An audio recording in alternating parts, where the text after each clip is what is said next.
Madam Presiding Member, I make that 10 o'clock. Thank you, members. Can we settle down? We're about to start the meeting. Good morning, all. Before we start the agenda today, I would like to hand over to Councillor Gaynor James, our Armed Forces champion, who wishes to address Council, which will be followed by a minute's silence. Councillor James. As Torfaen's Armed Forces champion and chair of Pontypool Royal British Legion, I want to acknowledge the passing of Mike Jones MBE, whose contributions to veterans across Torfaen and Gwent were exceptional. Mike served at the Royal Engineers and later joined the police force, building up to his career as Detective Inspector in Maindy Police Station. And his retirement has dedicated himself to the Royal British Legion. His work supporting elderly and vulnerable veterans, his leadership within Gwent, Royal British Legion, and his commitment to remembrance made real and lasting difference in our communities.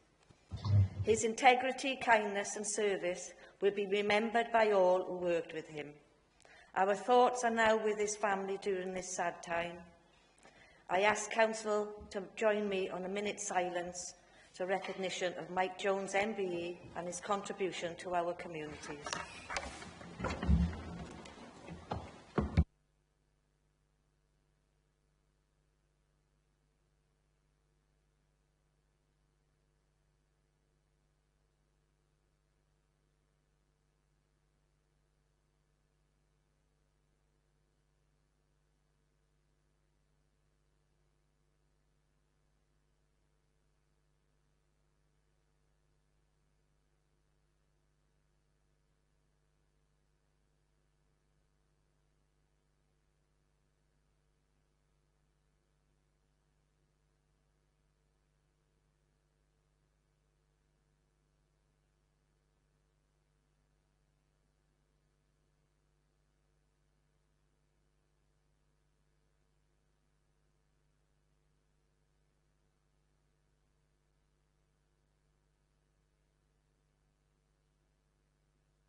Bore da, good morning. I'd like to welcome everyone to this hybrid meeting of Council.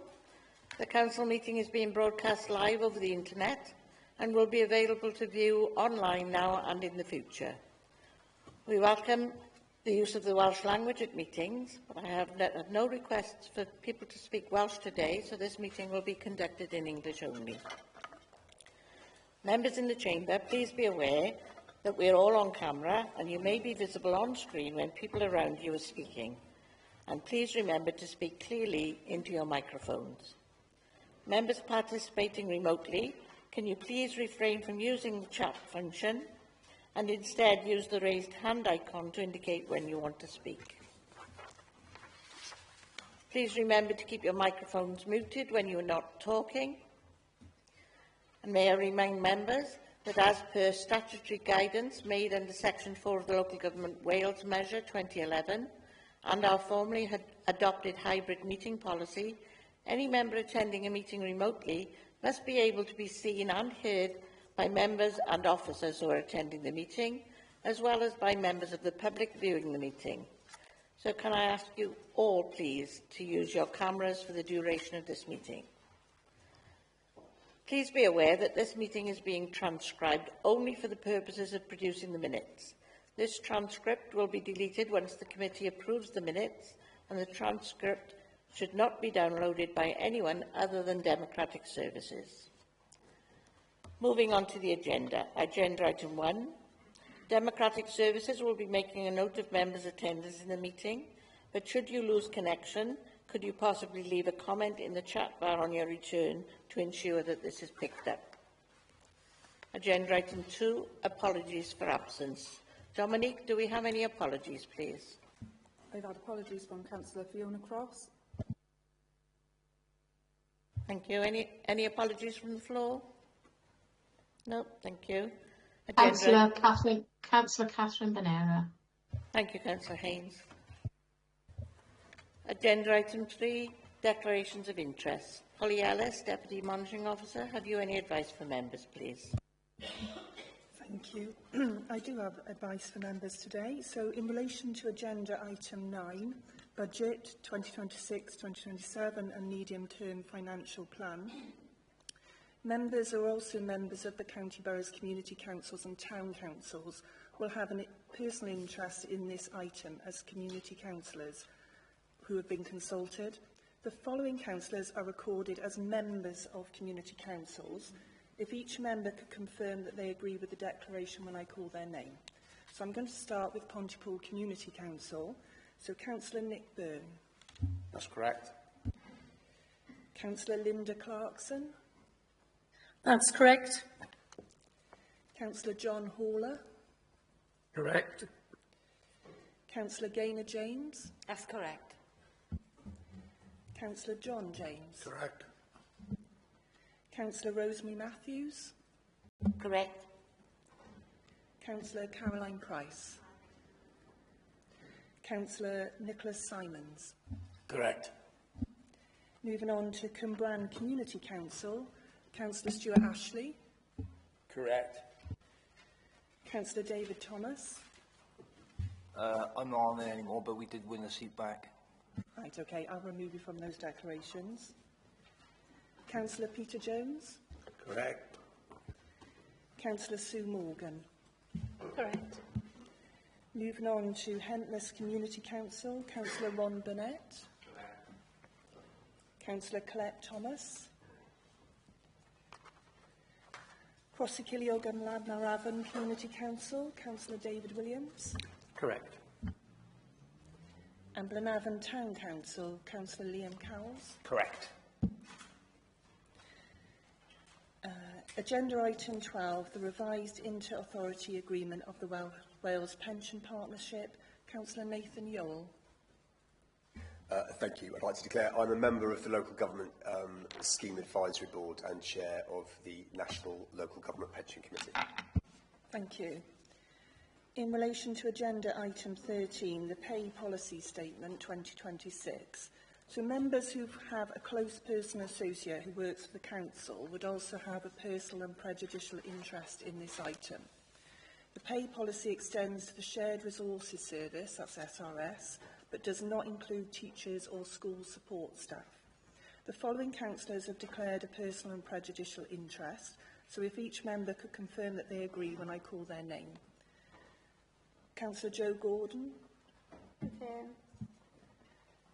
Councillor Elizabeth Haynes. Correct. Councillor Rose Seaborn. Correct. Councillor Alan Slade, if he's in the meeting. Correct. Yeah.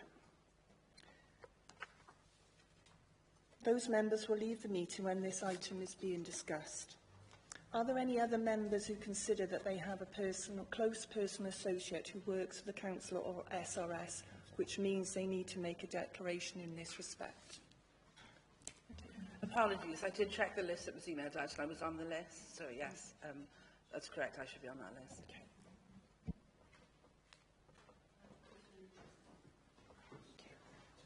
Councillor Watkins and Councillor Thomas.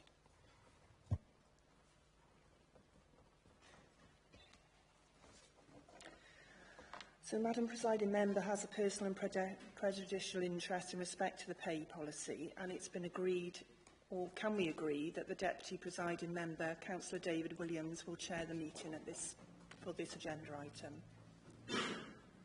Yep. Okay, we've agreed. Additionally, all officers present in the chamber and online will have to leave the meeting for this item as the content of the report concerns their pay. So we're going to ask permission from full council for 3 members to remain, of officers to remain, Andrew Lovegrove to present the report, Dominic Redman and Chris Slade to assist with the operation of the meeting. So that's agreed.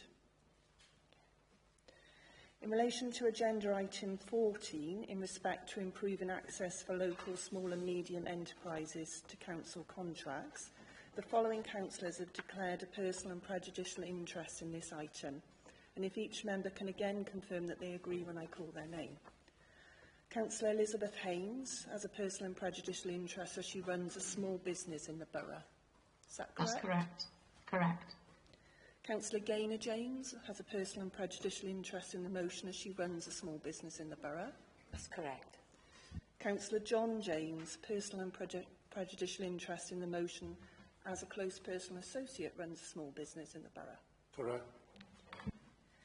And then Councillor Steve Evans just wanted it noted that he runs a limited company based in Torvine but not operating in Torvine. Correct. Are there any other members that wish to make a declaration in relation to Yeah, agenda? I also run a small business in the borough. Councillor Thomas? Yeah, yeah, thank you. I run a business in the borough as well. Okay, so you'll need to leave the meeting, both of you, at the time that it's been discussed. Okay, thank you. Those are all the declarations that I have been given. Are there any other declarations that members feel that they should make? Yeah, if I could make a declaration that I've got a close personal associate who runs a business in Torvine, so personal interest. Thank you, Councillor Clarkson. Could I also make a declaration as well? I have a sole trader business in Torvine. Councillor Keatia. Thank you, Councillor Keats. Sole trader. Okay. Councillor Yole? Yeah, it's just going back to item number 11. Do members need to declare an interest if we are members of the LGPS ourselves before we discuss the No. subject matter? Fine. Thank you. Thank you, Polly. That concludes the declarations of interest for this morning. Takes us to agenda item 4, which is the confirmation of the council minutes for the 20th of the 1st, 2026, and these start on page 5 of your agenda. Members, could you possibly state whether you have anything to raise in relation to these minutes?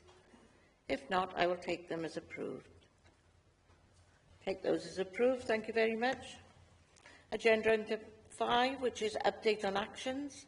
Members, the updates on what has been done to implement our previous decisions start on page 37 of the agenda. Could you possibly indicate whether you have any questions or comments? No? Can I ask members whether they agree to note the update on actions then, please? Thank you. Anyone against? Any abstentions? They are noted. Thank you.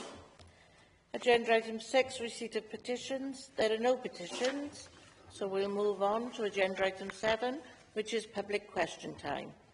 There are no public questions, so we'll move on to agenda item number 8, which is the announcements from the leader. Leader, do you have any announcements, please?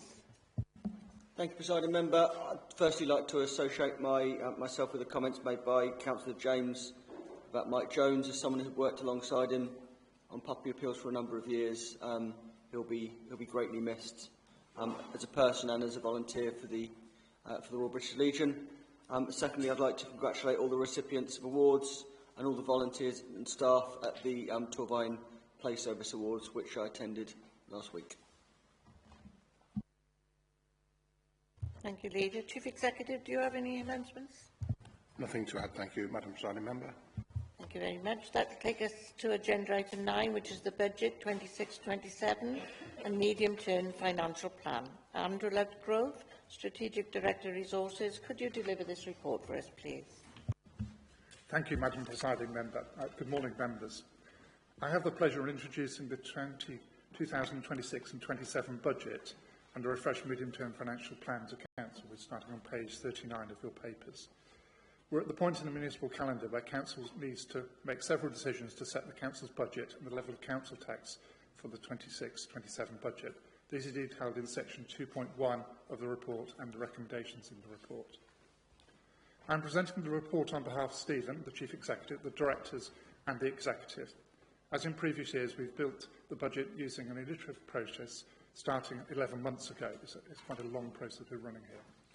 The draft has been presented to Cabinet in cross-cutting resources and corporate business overview and scrutiny meetings and refined after those meetings. I'd like to put on record my thanks for everybody engaging in the budget process and to thank the finance team for all their hard work. As you can see, the budget is prepared on a number of known factors, such as the settlement from Welsh Government and a range of assumptions and estimates.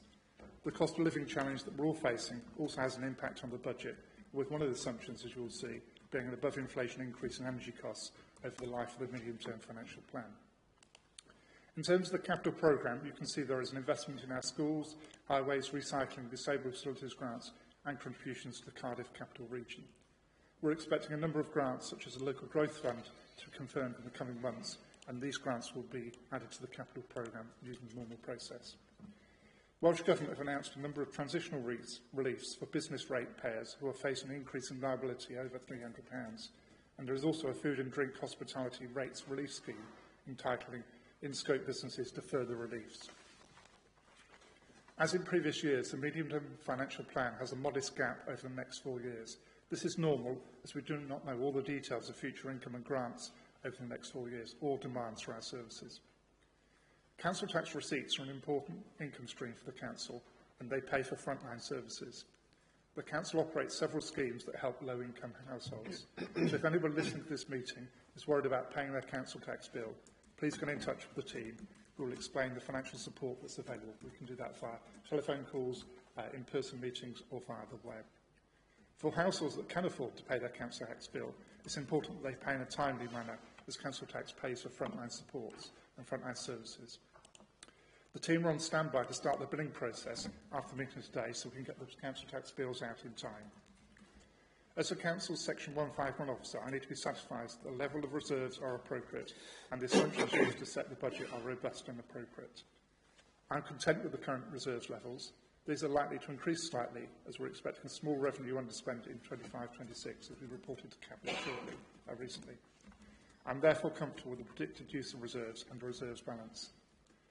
The processes you follow to develop the budget estimates have been through a thorough and robust process and provide a solid basis for the budget before you today. I'm happy to confirm to Council that, in my opinion, the budget you have been presented with today has been robustly prepared and is deliverable and appropriate. Thank you, Madam Presiding Member. Thank you, Andrew. We'll open this up for questions or comments. And the Leader, Councillor Anthony Hunt. Thank you, Presiding Member, and a big thank you to Andrew and to all the staff involved in putting together this budget. Thanks to prudent financial management and the additional investment from UK and Welsh Governments, we succeeded in bringing a prudent and balanced budget to Council, which enables investment in key priorities while keeping bills as low as possible. The budget enables us to invest in schools, with an extra 5.5% of funding for our schools, plus extra provision for the vital demand area of additional learning needs. The budget makes provision for social care and the vulnerable, and the less visible services that often get missed in budget debates, but which have a profound impact on people's lives when they're in need. We have to remember in setting this budget that 70% of council funding goes on schools and social care, as well as many other key priorities and some of the things that bring real life and additional value to our communities, such as the play service I mentioned earlier. This budget invests in much-needed road resurfacing, which is a challenge throughout the UK. It protects front-facing services, from libraries to play and youth services, community and environmental services too. It maintains fortnightly residual waste collections, weekly recycling, and our efforts to raise the recycling rate. It continues to deliver on environmental sustainability and the challenging opportunities of net zero, for example, helping local clubs and groups cut their energy bills and their carbon footprint. It allows us to support local groups and sports clubs where they help us deliver our Torfaen Deal objectives. This budget also invests in key preventative and early intervention priorities in line with the Torfaen Deal, and I draw your attention to that section of the report. The budget ensures Torvine leads the way on being a fair employer, expanding our apprenticeship scheme for local young people and our regrading exercise, which will benefit lower paid staff like teaching assistants, school canteen staff, care assistants and refuse and recycling workers. Whilst there have been some difficult choices with grant-funded work, we've also avoided large numbers of redundancies. I'm also pleased that this budget keeps council tax down, consistent with our approach over the last 4 years, where bills in Torvine have risen by less than anywhere else in Wales, meaning Torvine now has the 4th lowest bills in the country, around £150 per household less than if we'd raised them in line with the average, and significantly below the 9% rise proposed in reform-led Worcestershire, just to give one example. I also welcome the fact that this budget is prudent and sustainable. There's no quick fixes, no sticking plasters, no knee-jerk decisions that will store up problems in future years. And I welcome the comments from our Section 151 officer that the budget is robust and deliverable. There's no warning notices in Torvine, no warring departments or notices from officers, like in Doncaster, to give another example. I therefore commend this budget to Council.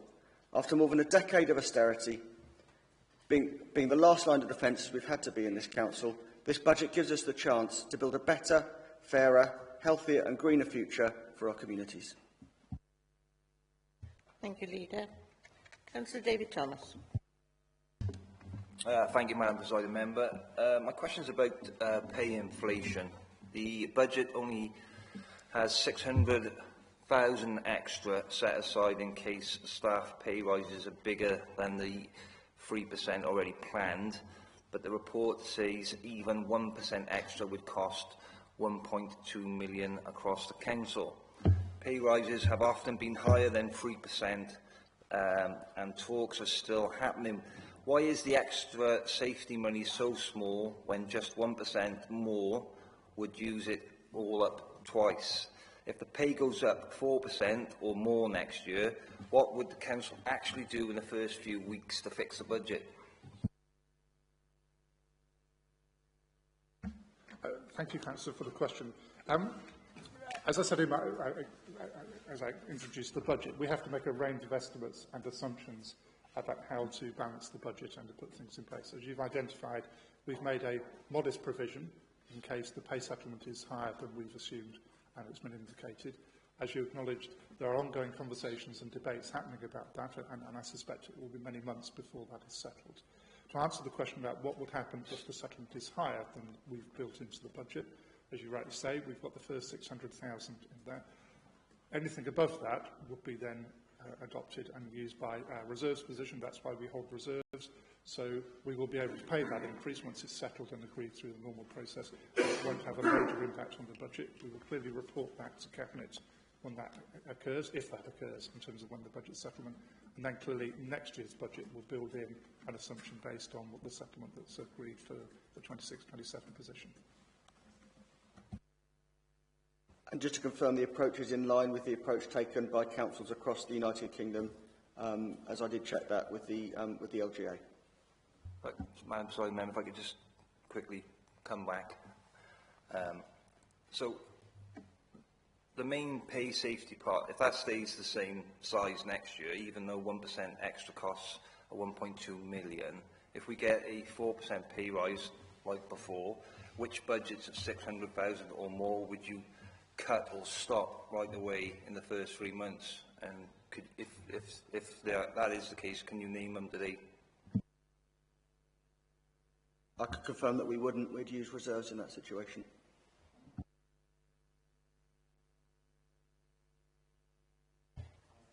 Councillor Nathan Ewell. Thank you, Chair. If I can begin by congratulating Andrew on presenting his first budget that is completely his to the Council, having taken over from Nigel last year. Just some brief comments from me. I'm very happy to support the provisions in this year's budget. I think, as the Leader has already alluded to, it provides us with a very solid and I think a very welcome example of what we can achieve when you have a Labour administration here in Torvine working with the Labour administrations in both Cardiff and in Westminster, sort of working in sync with each other and pushing practical solutions to many of the problems facing our neighbours, our communities and local residents as we continue to battle our way through the cost of living crisis. If you'll allow me, Chair, I want to concentrate my comments on some of the policies directed at improving paying conditions for our staff and for new entrants into the workforce. I think the decision to review pay scales and make increased pay awards to some of our lowest paid workers is a fantastic move. It will see an uplift in the wages of a whole host of key frontline workers who we depend on to keep Torvine's wheels turning every day. Cleaners, cooks and catering assistants, waste operators and drivers, breakfast club assistants, midday supervisors and family support workers are some of the teams who will benefit. We're leading the way on this across Wales as a piece of targeted social policy, and I think also as a piece of public service reform, collaborating with Blaenau Gwent and turning our aspirations for joint working in the plan into a reality. So I think well done to both Cabinet members and officers for pulling that off. I'm a big fan too of our proposal to invest, what is it, £250,000 to support the school, leaver, employment and apprenticeship scheme, plus a further £400,000 to expand upon our next intake of apprentices and ensure that we provide the training and development opportunities that they need to make their public service careers a success. I think taken together, these initiatives really do give a hand up to existing staff members, giving them greater dignity and security in the workplace and more money in their pockets to spend in our local town economies, and also it invests in our future workforce, hopefully creating a positive and long-term working environment that we can be proud of. And I think it's really good that this Labour administration is pushing those priorities forward. Thank you for that, Councillor Yule. Councillor Alan Slade. Thank you, Chair. It's a question really for the leader. Given your comments on the council tax increase, will you join me in condemning Cwmbran Community Council, who have increased their precept by 15.8%, despite having over £1 million in reserve? Councillor Hunt, do you want to come in on that? Shall I come back on those 2 points? Firstly, on Councillor Yell's point, I agree this is the benefit of 3 levels of government working in sync, facing the challenges that we face in the real world together. Governing in the real world is a lot more difficult than governing on paper. We have to make difficult decisions, but the more we can do that in a collaborating way, the better. I also welcome the regrading process for the lowest paid staff. That's the right thing to do in terms of fairness, as someone who believes in rewarding staff for their hard work, and as someone who always mentions that, you know, the council is the sum total of the efforts of the staff who work for us. So it's the right thing to do, but I think it's also the smart thing to do. And we talk about recruitment and retention as a big challenge. Anyone who runs an organisation knows that it's both a challenge and a cost to keep having to recruit new staff. So I believe that will help with recruitment and retention. It will also help with service quality in the longer run. If we want to drive up the quality of the services we provide, I believe you can only do that by working with your staff, not against them. And of course, lastly, it will also affect our local economy positively, because, you know, over 90% of those staff live in Torvine as well as working in Torvine. They spend their money with local businesses. So anything that enables them to have more money in their pocket, I think, is a good thing. Next, on the school leaver apprenticeship scheme, I believe this is key because it is about the future of our workforce. Public services as a whole have a challenge with an ageing workforce and replacing the skills of the brilliant workers that we've had who have come to the end of their employment journey and who want to have a long and happy retirement. So we need to replace those with future generations, and I believe it's important that we get as many young people with a passion for local services, with a passion for our communities, to work for us as a council. Whatever their background, I think the support that's mentioned in that scheme is a really important part of that. Maybe young people from less traditional or affluent backgrounds may need a little bit of support at the start of their career journey. You know, whether that's with you know, the stuff they need to work, clothing, uniform costs, or whether that's with some training and some support and assistance. I think that's a key part of that scheme, so I welcome that. As for the question about the Community Council, I believe it's for councils themselves to make choices on what they do with their council tax, so I'm not going to comment on that. Thank you, Leader. Councillor Giles Davis. Thank you. Yeah, I just wondered, I heard there was a small revenue underspend, how much, I'm sure it's in the minutes, but how much it actually is. And also as well, this budget is being sold to everybody in the councillors on rewarding staff for hard work by giving them pay increases. But it was also alluded to about redundancy numbers. I just wondered how much have we spent on redundancy costs this year? How many staff members have we actually lost and had to fund over the last 12 months? That's just out of curiosity, that's all, because this budget seems to be all about rewarding the staff for the hard work. Many thanks. Do we have that information at hand? Madam President, I think we need to give a written response. I don't have that information at my fingertips. There was I think the first part of the question was about the level of underspend. That was reported to Cabinet a couple of weeks ago, about 124,000, and I'm expecting that to increase slightly. Thank you. Councillor Giles Davis, we'll give that in written. We don't have that at hand. Councillor Elizabeth Haynes. Thank you, Chair. I appreciate all the comments made. I've taken them on board, but I have to say that people in our area are already struggling. Food is costing more, energy bills are higher, rent and mortgages have gone up. Wages are not really keeping up with those. Families are having to choose between heating and eating, and now we're asking them again to pay more council tax, and that sits really uncomfortably with me. Council tax isn't a small bill. Very often people think it is, it isn't. Many households, it's one of the biggest bills they pay. Pensioners on fixed incomes will feel this, working families will feel this, and they just don't have spare money sitting around. And as I said, the rise may look small on paper, but to a family already counting every pound, it's not small. It's another worry, it's another pressure. So I'm really concerned about the council tax increase. I also call for a recorded vote when the vote is taken. We will need 5 or 6 people to agree to that. I can see 3 hands in the chamber. 4, 5, 6. We have those 6. We'll have a recorded vote on this item. Thank you, Councillor Haynes. Anybody? Councillor David Thomas again, please. Thank you, Madam President. Members, questions about the Children's Services Savings Plan. The plan uses 607,000 of the council's saved money next year to help change how we pay for children's care placements. After that, the service should manage within its normal budget. But even after using that money, the savings pot for children's services still drops a lot. Children's care costs can jump up suddenly and they're hard to control. What proof do you have right now, like how many children are in care, weekly costs, early help results, that the savings will really happen and stay if it goes wrong? What exact warning signs, extra kids or extra pounds, means we need to use more money saved, or to use more saved money or cut things during that year? Thank you, Councillor Thomas. I guess within children's social care, we've had sustained efforts within the last 12 to 18 months to reduce our looked after children population safely.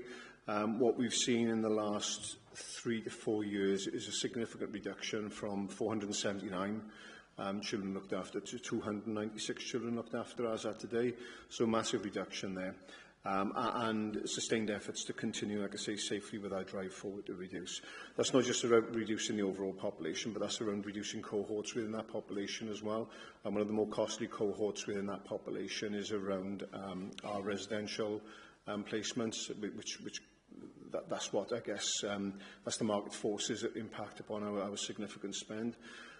We've seen a reduction there within our cohort as it relates to residential provision as well. As of today, we're at 16. I think this time last year we were at about 23. So we've seen an effort to reduce there as well, which is sustained, and obviously that's impacted upon the finances as well. What we're also doing is building our in-house provision, so we're able to counteract some of the market forces that impact upon the high-cost residential provision, and not just the market, not just the financial elements of that, but the quality elements as well. So we're being able to build our own quality provision in-house. What we've seen through the sustained efforts over the last 18 months then is a clear shift in our budget position, where in September, October 2024, we were predicting something in the region of a £3.5 million overspend. With the efforts that we've put into the service in the last 18 months, which has included a restructure and redesign within the service as well. And we see that reduced markedly, so that in terms of the reserve or the transition pot that we put into place, we're only drilling into a very, very small amount of that. Again, this is about ensuring that we're maintaining the right services for the children when they're in care, children and young people when they're in care, but linking in with some of the provision that we've set up within our EIP hub and our early intervention and prevention services as well, prevent them from coming in the first place, making sure that they're safe by not coming in. So we have seen, like I say, we've seen a significant decrease. We've got a plan in place which maps out the next 3 years where we aim to be with our children looked after population, and as it currently stands, we are up to and exceeding the predictions that we have there, both in terms of a numbers scenario, in terms of the numbers of children we have looked after, and in a financial sense as well. Does that answer your question, Councillor? Yes. Let me just go a little bit further with it. So even after taking out the 607,000, the children's services still falls quite a bit by 27. What exact number of extra children or extra costs would force more savings used or cuts next year? Again, the exact number I wouldn't have to hand here, but what we do have is a 3-year plan, which corresponds to the actual numbers of children we've got looked after against those cohorts. So our cohorts within a residential setting, within a foster placement setting, within an independent foster placement setting as well. I wouldn't have the exact figure here to hand, but I can provide you with that. Thank you. Councillor Alan Slade. Yes, thank you, Chair. My question revolves around the capital programme. Back in July 2024, Council were asked to approve an extra £1.25 million for the British. Apparently, the cost estimate at the time was £5.25 million. Annex C of the capital, showing the capital programme for this year, shows a spend of £5.5 million. Where does the extra £250,000 coming from? Or are we here to agree the council pays that today?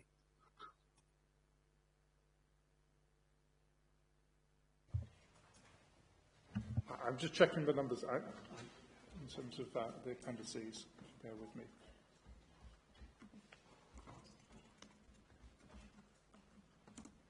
Appendix C it is, near the bottom, the British. It says we've spent £500,000 in this past year, and we're planning to spend £5 million this year.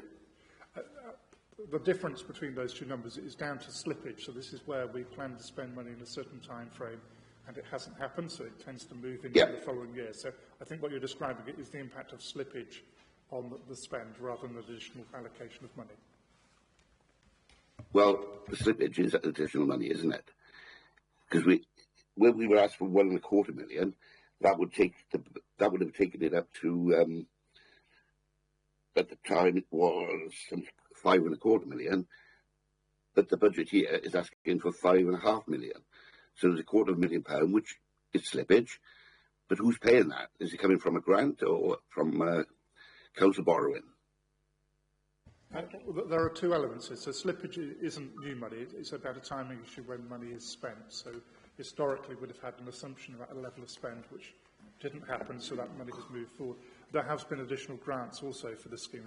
As we know, it's a complicated scheme with a number of funding streams going through, but that's the arrangement that we're talking about.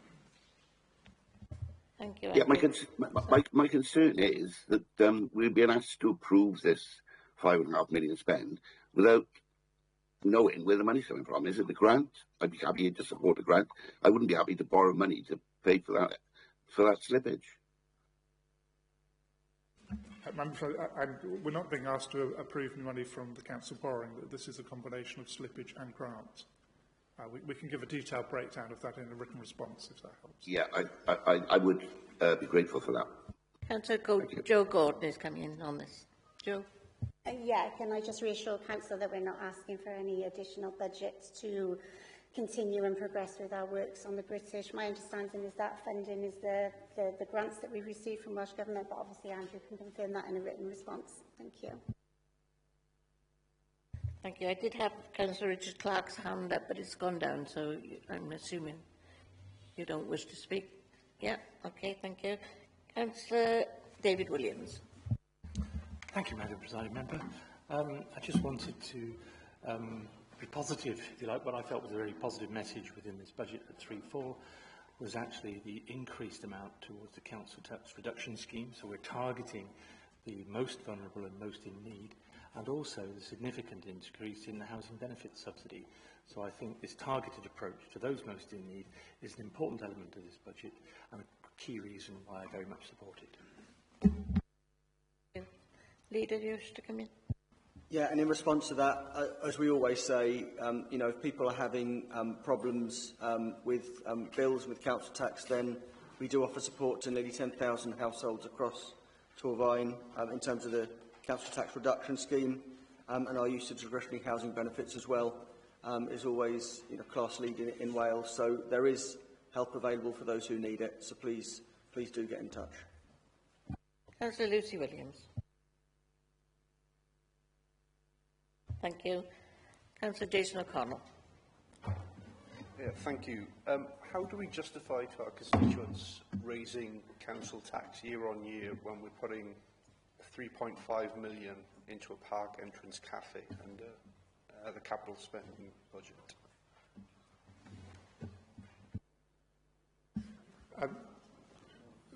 The spend on the capital arrangement is capital spend, so it's a grant that we have to spend on physical things and capital expenditure. And the majority of what we're seeing in revenue is for staff costs and those things which we can't use from that funding stream. And the grant also is a one-off arrangement, whereas council tax is a recurring income stream for the council. Thank you. Councillor Giles Davis. Thank you. Yeah, on the reduction scheme, my concern is about people who's just on the borderline. These are the people I'm concerned about. So some people might get help through the reduction scheme. There's others who might just be above the earnings or to get it. Have we got anything in place for those? Because there are people, especially in my ward, who's actually struggling. And those are the ones I'm concerned about. It doesn't sound a lot putting our council tax up, but for them, it's food on the table or no food on the table. Thank you. The leader will come in on this point. Yeah, I completely understand that, and this comes back to Councillor Haynes's point as well. I completely understand that bills are a struggle for people. No one likes paying tax after all, but then we want to use the services that the money provides. So it is a balancing act for us as an authority. For those who are on the borderline, I would encourage them to check a benefit entitlement. The amount of unclaimed benefits, both national and local, is always, you know, eye-watering and a great shame, because that's money that people could have to help them that's not being claimed. So I'd encourage people to ask. There's no cost to making that inquiry. I would also point to our discretionary schemes, which give us some leverage around people who are struggling for a good reason that might not fall within the boundaries of the statutory schemes there. So please do, you know, reach out for that help, I would say. With regards to council tax generally, the other thing I have to say is, look, I've looked around the UK at other councils that have frozen council tax, and what has inevitably happened is two things to those councils. Because if you freeze council tax, you don't just lose money in year one, you lose money in every subsequent year to pay for services. And what happens in those council areas is they may be able to get through year one, but then in years 2, 3 and 4, they're faced with the need to axe services that people value, and they're faced with the need to jack up council tax by eye-watering sums. So that's why we try and take this prudent approach of not trying to, you know, I bet I could make myself really popular in this chamber today by announcing, you know, a council tax freeze, but people in this borough would pay for it in future years. I'm not prepared to risk the financial future of services in this council in order to be popular in the short term. I'm not prepared to risk people having to pay double-digit council tax rises, as they have done in other councils, in order to make myself popular for a couple of months. And I recognise that's difficult for people, but I believe that's the right thing to do, even if it's not always the popular thing to do. Thank you, Leader. I'd just like to make a comment. I think I'd like to thank members and officers for building this budget. I'd like to thank members and officers for the opportunity that we've had as members to build this budget over the last 12 months or so, because we've had meeting after meeting looking at this budget, asking our questions and making suggestions for this budget. So on behalf of the Council, I'd like to thank officers for their hard work in absolutely giving this budget today. Thank you very much. That concludes the questions. I'd like now to take you members to the recommendations, which start on page 58 of the report, and we've been asked for a recorded vote. So over to you, Chris. Can you please take the recorded vote for us? Thank you, Madam Presiding Member. Okay, starting with Councillor. Sorry, we need a seconder for that recorded vote. Yeah. All right, we'd like Councillor Haynes. Can you propose the recorded vote again, and when we get a seconder for it? Propose that we have a recorded vote for this agenda item. I'll second it then. See the 6 hands that we require. 1, 2, 3, 4, 5, 6. Yeah. Okay. Over to you, Chris. Thank you, Madam Presiding Member. Starting with Councillor Ashley. 4. Thank you, Councillor Best. 4. Councillor Burnett. 4. Councillor Byrne. 4. Councillor Clark. 4. Councillor Clarkson. 4. Councillor Cowles. 4. Councillor Daniels. 4. Councillor Davis. Against. Councillor Evans. 4. Councillor Joanne Gordon. 4. Councillor Carl Gordon. 4. Councillor Haynes. Against. Councillor Nick Haller. 4. Councillor John Haller. 4. Councillor Hunt. 4. Councillor Gaynor James. 4. Councillor John James. 4. Councillor Janet Jones. 4. Councillor Mark Jones. Against. Councillor Peter Jones. 4. Councillor Keat. Against. Councillor Matthews. 4. Councillor Morgan. 4. Councillor O'Connell. Against. Councillor Owen. 4. Councillor Parish. 4. Councillor Price. 4. Councillor Seaborn. 4. Councillor Simons. 4. Councillor Slade. Against. Councillor Tew. Against. Councillor Colette Thomas. Councillor David Thomas. Against. Councillor Jane Watkins. 4. Councillor David Williams. 4. Councillor Lucy Williams. 4. Councillor Nathan Yole. 4. Thank you. That's 34 and 8 against. Thank you. That report is carried. Thank you, Andrew. Chair, can I just interject a second? There were a couple of people in the chamber that voted that didn't put their microphones on. So could people in future put their microphones on when they're voting? Sorry, I heard everybody with their microphones on. I don't know which ones you missed. There Sorry, were Councillor 2. Haynes. Oh, Councillor Nick Haller, sorry. Thank you. Agenda item 10, the future direction of Torfaen Local Development Plan. This report starts on page 173 of the agenda. Joanne Gordon, Executive Member. Introduce this report for us, please. Thank you, Presiding Member. So today we're asked to support a proposal to prepare a joint local development plan with Blaenau Gwent. As outlined in the report, we were at a pivotal stage in just developing our replacement local development plan, so now is actually an ideal time to consider withdrawing our RLDP and for preparing a joint plan with Blaenau Gwent.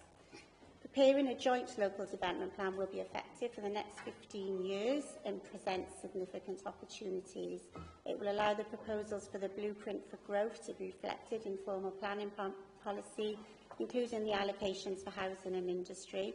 Crucially, the timing of the joint local development plan offers the best chance of influencing the strategic development plan, which will shape growth and development across the South East region in years to come.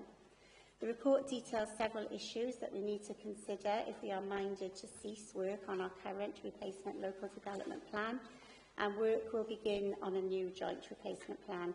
Officers will explain these issues and the proposed mitigation measures. With the will to seize the many benefit the proposal holds for both Torfaen and Blaenau Gwent, I strongly support the recommendations, and I encourage members to do the same, so that we can give our delivery of our economic and place-based aspirations the very best chance.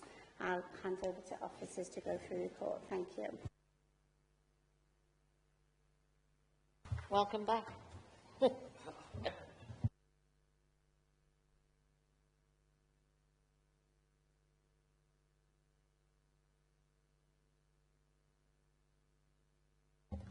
Hello, can you all hear me? Yeah. I've forgotten how to use that. Pardon? Good. Well, good morning, everybody. As Councillor Gordon pointed out, the report recommends that Torfaen join forces with Blaenau Gwent to prepare a joint local plan. Members are aware of all the various opportunities that arise from federation, and this is one. At the moment, the Council are preparing the blueprint for growth, which, again, Councillor Gordon mentioned, and the LDP gives us an opportunity to take that and put ideas, etc., within that into a local plan, which is a formal statutory document. Welsh Government strongly encourage councils to work together on LDPs, but neither Torfaen or Blaenau Gwent are at the beginning of that process. We're all somewhat down the track with the work that we're doing at the moment. And so this report looks at the options available for going forward. And it looks at it from Torfaen's perspective. There is a report that will be going to Blaenau Gwent on the 5th of March, which does the same thing for Blaenau Gwent. First of all, the report considers where we are on the current LDP. In terms of the statutory plan, we've currently got an LDP in place. That was 2006 to 2021, so it's run its course, but it's still in force. It can still be used for making decisions, planning decisions. The fact that it's becoming increasingly outdated means there are potential risks, and paragraph 411 looks at those risks and looks at the mitigation that's available to offset those risks.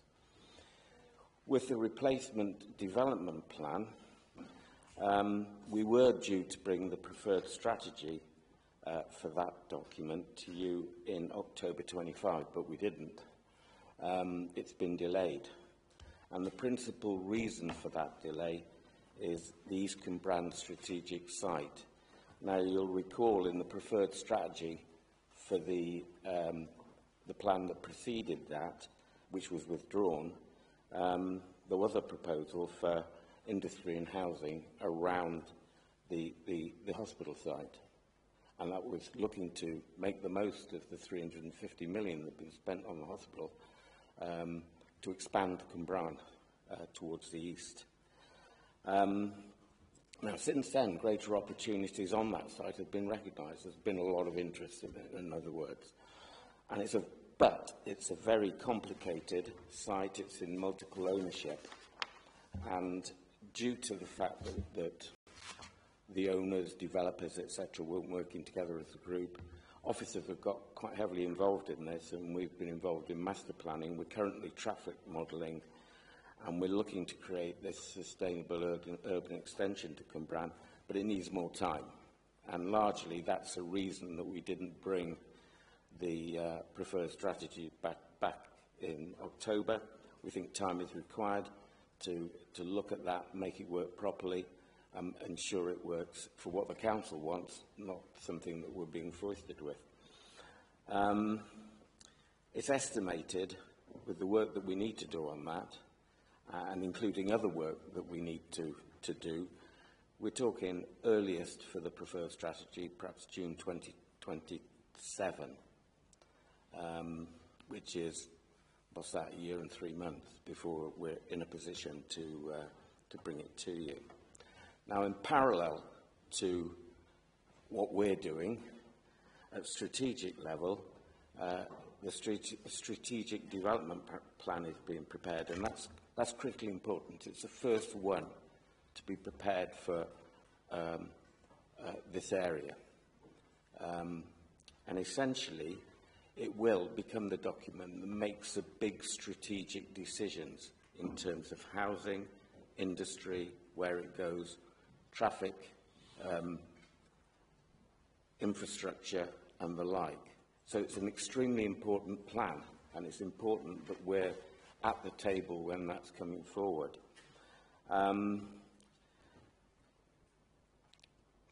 LDPs following the adoption of that plan will cover only local issues. They'll be called LDP Lights. So now is the time to make sure that our aspirations are translated at strategic level. And the timing of whatever option is chosen is such that we're able to put robust evidence forward for what we want. We've looked at 3 options. First option is to reprogram the existing plan. That would require a new delivery agreement being put in place. Restart the RLDP. That would mean cease the current plan and essentially start a new one. And the third option is to prepare a joint plan with Blaenau Gwent, and that's the recommendation that's being made. The report sets out the advantages and disadvantages, and broadly, just summarising those, timescale to reach the adopted plan are marginally different, 6, 3 and 9 months, I think it is.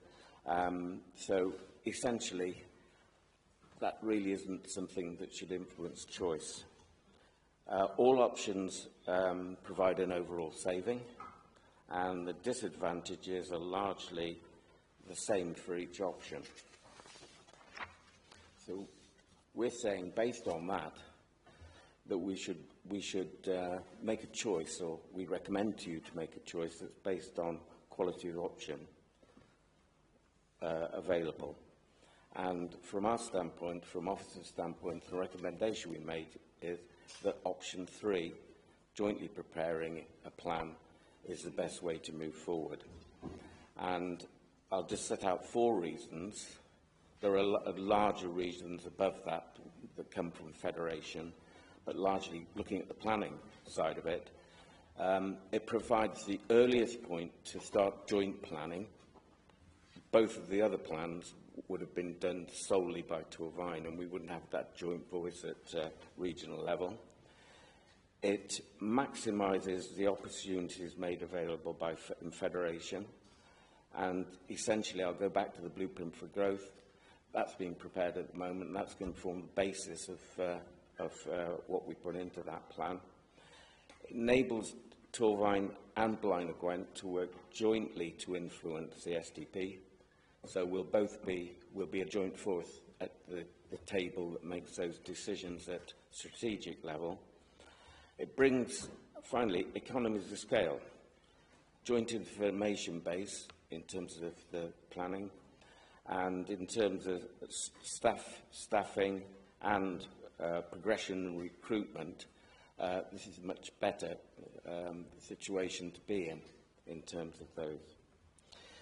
Indicative timescale, we would look to bring the delivery agreement for that plan to you in between October and December of this year. We'd look to start the plan by calling for candidate sites January next year. Then we'd look for the preferred strategy come back here in January 28 with adoption in June 30. Withdrawal process is set out in paragraphs 4.21 to 26, slightly different for us in Blaenau Gwent. We essentially don't have to go through a formal process, though we are going to, so that we make sure that people who've got an interest in the plan are informed. Blaenau Gwent do have to go through a formal process and get approval from Welsh Government. That may take a little bit longer. In terms of overall risks, they're set out in paragraph 6.1 of your report. And just a background to those, Welsh Government are raising no objections to the route that's been recommended. And also in terms of the main players, in terms of the current LDP that we're preparing in Torfaen, we've had no objections from those. In terms of finance, as I said earlier, each of the options brings about a saving of different scale, but within the same gamut. And they're set out in paragraph 6.1 of your report. Then I'm just going to go through governance, then I'll finish. I think governance is important. Despite the fact that we're looking to do a joint local plan, because we're federated, statutory decisions will remain with each of the councils individually. So essentially the delivery agreement, first strategy, deposit plan and the consideration of the inspector's letter at the end of the process would all come back here, and Blaenau Gwent would separately make their decisions.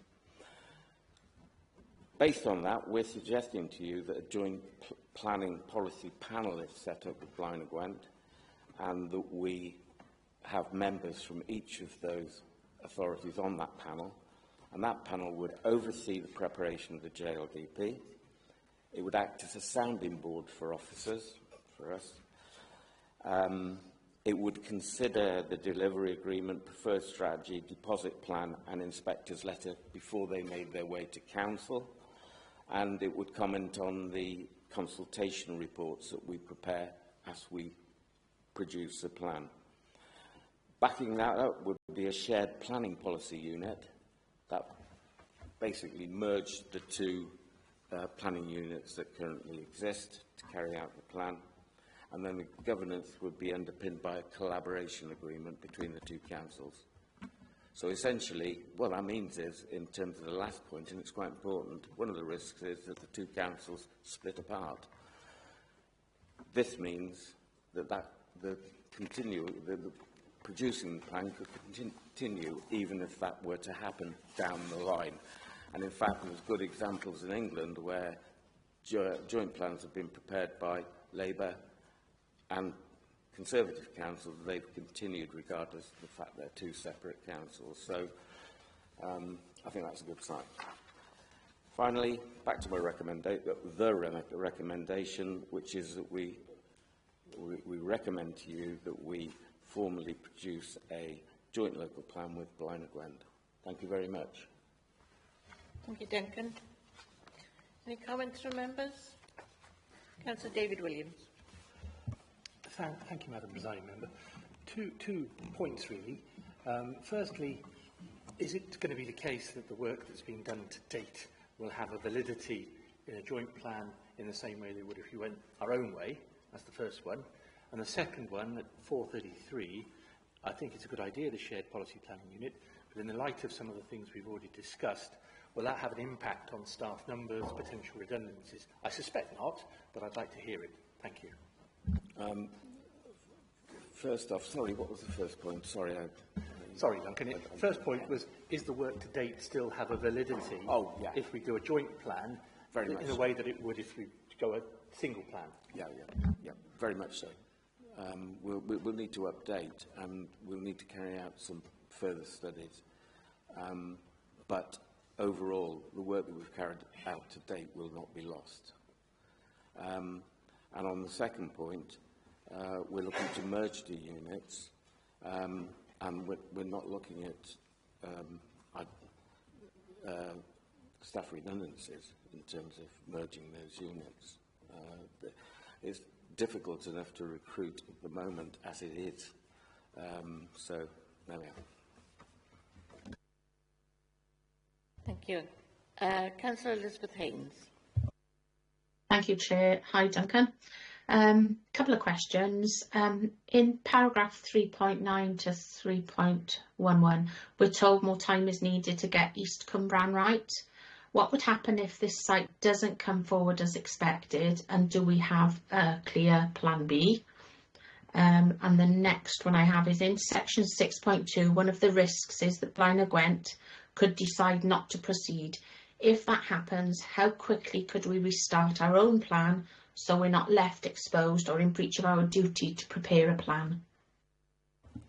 Yeah, in terms of the second point, sorry, I've lost the points. Could you just repeat the points, please? I've got my pen now, yeah. So. I'll do one at a time, it'll make it easier. Yeah. So in paragraph 3.9, we're told more time is needed to get the East Cwmbran site right. What would happen if this doesn't proceed as expected, and do we have a plan B? Yeah. Well, in terms of that, we're confident. We've been working on this site for quite a long time. We've got a lot of interest in that site. And if you look at the shape of Cwmbran and you look at the way Cwmbran sits, to the north, south of Bastopol has stopped development going further. You've got hills to the west. South, you've got Newport. It's really, if you're going to expand Cwmbran, east is the logical way to go. And I think that the opportunities there are extremely apparent. I think the important thing that we're trying to do at the moment is make sure that they fit our aspirations, not the aspirations of potentially the developers. So I'm confident that that site will come forward in some form or other. If it doesn't come forward, as you know, we carried out the growth study, and there are other options that can be opened up potentially if East Cwmbran weren't to go forward. But I'm confident, and the report says we're confident that we can bring that forward. Okay, thank you. And the other part of my question is about the risk if Blaenau Gwent decides not to proceed. If Blaenau Gwent decide not to proceed, then we'd have to come back to you to make a decision based on options 1 and 2. And I'll tell you now, the recommendation from us would be option 2 for the reasons that were in the report. But I don't think that's going to happen, so I stay with option 3. Thank you, Duncan. Councillor Alan Slade. Thank you, Chair. We seem to have been talking about this forever. I mean, the old plan expired in, what was it, 2021? 5 years? We've got nowhere. We seem to have had more false starts than the Grand National. My question is, how much have we spent on this so far? Because we've made no progress whatsoever, it seems to me. I don't know whether Duncan's got that information. I haven't got that straight ready to hand here. No. I looked to it. Okay, my other point, briefly about East Cwmbran, wouldn't that become under the regional the regional planning policy or whatever, as a strategic site? Yes. The call for sites for the strategic plan is in May of this year, so sites will be put forward, including this one, I would imagine. And essentially, the reason, you know the reasons why the plan was withdrawn in 23, which were separate reasons from what's happening now. It has gone on for a long time. The East Cumbrae site is an extremely important one, as the point that the report expresses, and I've expressed several times. And large sites do take a long time to come forward, particularly when they're complicated sites, as I mentioned earlier.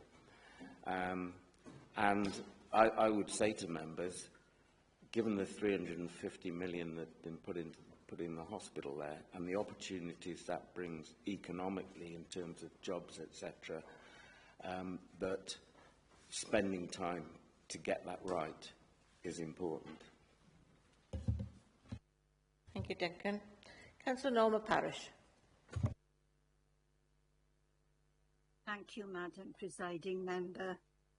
As Chair of the Planning Committee, we use the current extant local development plan to determine planning decisions, and in time, plan will become more outdated, and I think that it's inevitable there would be appeals.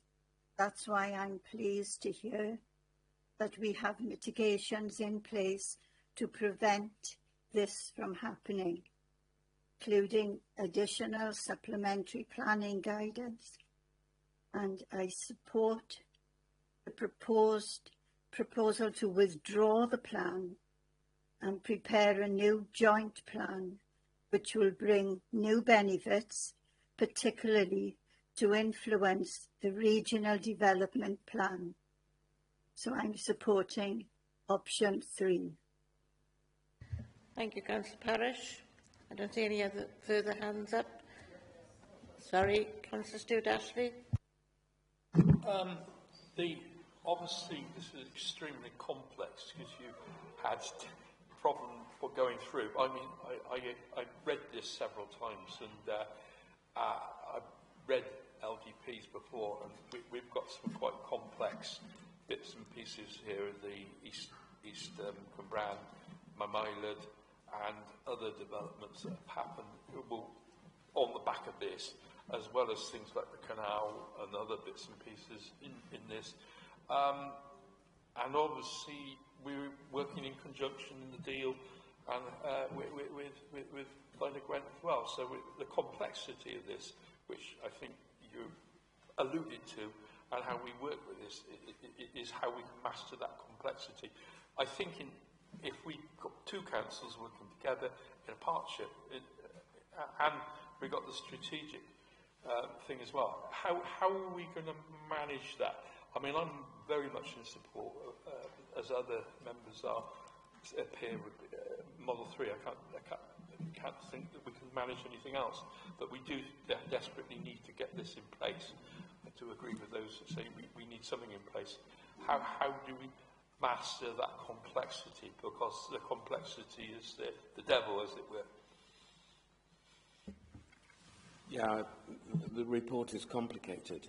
Of essence, it's been brought here for you to make a decision, but it also looks out as well to Welsh Government to explain what we're doing and to people with an interest in the plan. So having a well rehearsed report like this does limit the amount of challenge you can potentially get. So although I say it's a difficult report, I make no apologies for the fact it is. In terms of managing those complexities, the economies of scale that bringing the two departments, with two very small authorities, and so if you bring people together, there's a lot more you can do with a larger planning unit. Also, you're able to more easily recruit because you've got lines of promotion that people can go through, and what people are more likely to stay. So complexity, the economies of scale, allow us to attack those complexities in an easier way. Councillor Joan Gordon. Thank you, Presiding Member. I just wanted to come back on Councillor David Williams's question about the impact on staffing and say that when we've got a larger pool of planners, so I'm looking in the wrong place there, then we've got a larger pool of planners, that will become quite an attractive pool because there'll be more career progression, so there'll be more opportunities. So hopefully we'll find it a little bit easier to recruit our planners. And then also to add that option 3 clearly gives us the best outcome and only would take 6 months longer than our current delivery agreement. I want to remind members that all decisions on the joint plan, will be made at each separate council. So that includes the preferred strategy, the deposit plan and adoption. And then also to remind members that if we do approve the plan today, option 3 today, then we will establish a joint panel to guide us through the LDP process. That's not a decision-making policy panel, that is a panel to guide the progression of the LDP, and we need to do a bit of work to work out what that looks like across the 2 councils, because we don't want a group that ends up too large. We want it to be an effective group, but obviously we want to be politically balanced as well. Officers have talked about the benefits, the many benefits, and the mitigations that we've already got in place to balance out the risks, and I press members to support the report. Thank you. Thank you, Councillor Gordon. I don't see any others wishing to speak. Recommendations are on page 191 of the report, and the recommendation is for option 3. Can I ask members whether they agree with the recommendations, please? Are there any members against the recommendations? Sorry, 1, 2, 3. Yep. And any abstentions? Thank you. Thank you very much, Duncan. Agenda item 11, which is the County Plan 2022 to 27, and this is the Delivery Plan 26-27. And this report starts on page 203 of your agenda. Stephen Vickers, Chief Executive, could you deliver this report, please? Thank you, Madam Presiding Member. Good morning, members. So this report presents the Council's draft delivery plan for 26-27. It sets out the key activities, milestones and measures planned for delivery next year to support the ambitions set out within the county plan. These actions represent priority areas beyond the day-to-day services that the Council provides. This year's plan is particularly important as it begins to show how the Council will work differently with our communities through our Torfaen deal. The deal is not separate from the county plan, it is simply the way that we deliver its ambitions by aligning culture, systems, service models with our wellbeing objectives. The county plan sets out what we want to achieve, and the deal shapes how we will work with our communities, businesses and partners to achieve it. 26-27 is the first year the deal and its missions appear in service plans and in this delivery plan.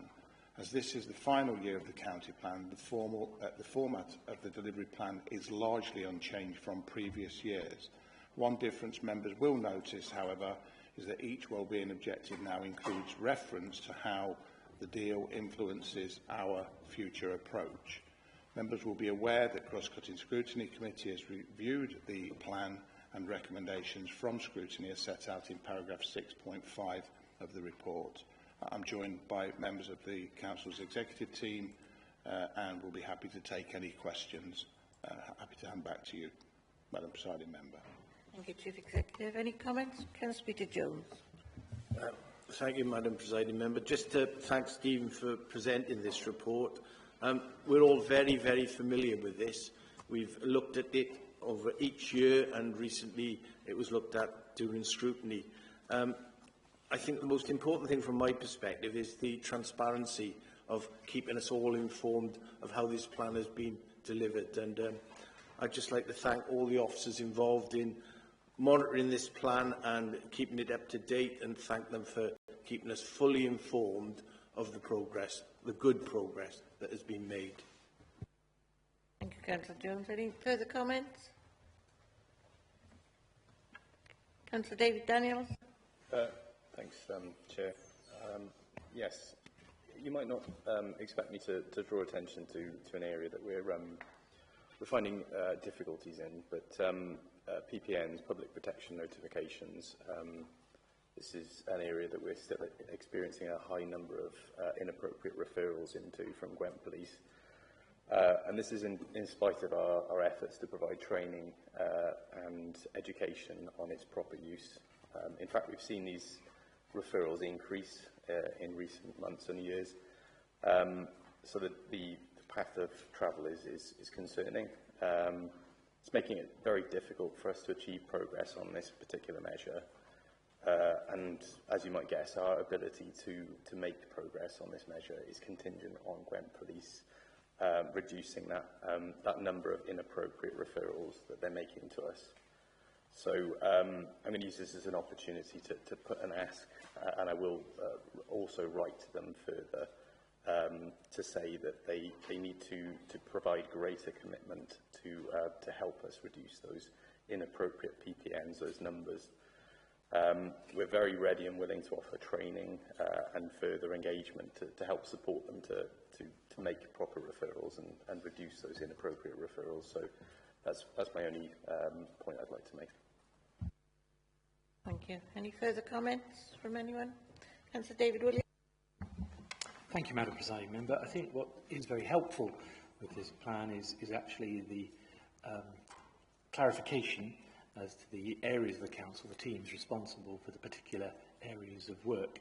It's also been helpful to see the move towards increasingly more smart objectives in terms of the targets. So I think we have got something that we can measure, and I think that helps us when we come to scrutiny of particular areas of council work. So it's a positive plan, and I think it's well laid out. Apologies. Thank you, Councillor Williams. I think this is another report that we've discussed long and hard, along with the budget and the LDP. So we've had a good chat on this. So, Councillor Sue Morgan, you wish to ask a question or make a comment? Just a comment, really. Thank you, Madam Presiding Member, to say that this really is a dynamic document that we use to keep that focus on where the Council's moving forward and making improvements. And it's very, very firmly linked to the Council's budgeting process and to the Torfaen deal. And I think it's a real exemplar of the kind of process that considers all angles and that brings consultation and decision-making together on a regular and monitored basis. So I'm really proud of the process that we use here in Torfaen, and it can always get better, and it is getting better. So many thanks to all the officers that are involved and to Peter for his leadership on it. Thank you. Thank you, Councillor Morgan. That leads me to ask, the recommendations are on page 208 of the report. Can I ask members whether they agree with the recommendations, please? Anyone against those recommendations? Any abstentions? That report is unanimous. Carried. Takes us to agenda item 12, the revised inter-authority agreement of the Wales Pension Partnership. And this report starts on page 229 in your agenda. Councillor Nathan Yowell, Chair of the Pensions Committee, could you deliver this report for us, please? Thank you, Chair. If I may, I'd like to say a couple of words to introduce this item for handing over to officers to correct whatever I've just said, as I don't always get it right. And as we know, this can be a bit complicated. They can definitely deal with any questions you have off the back of the paper. I'm not answering them.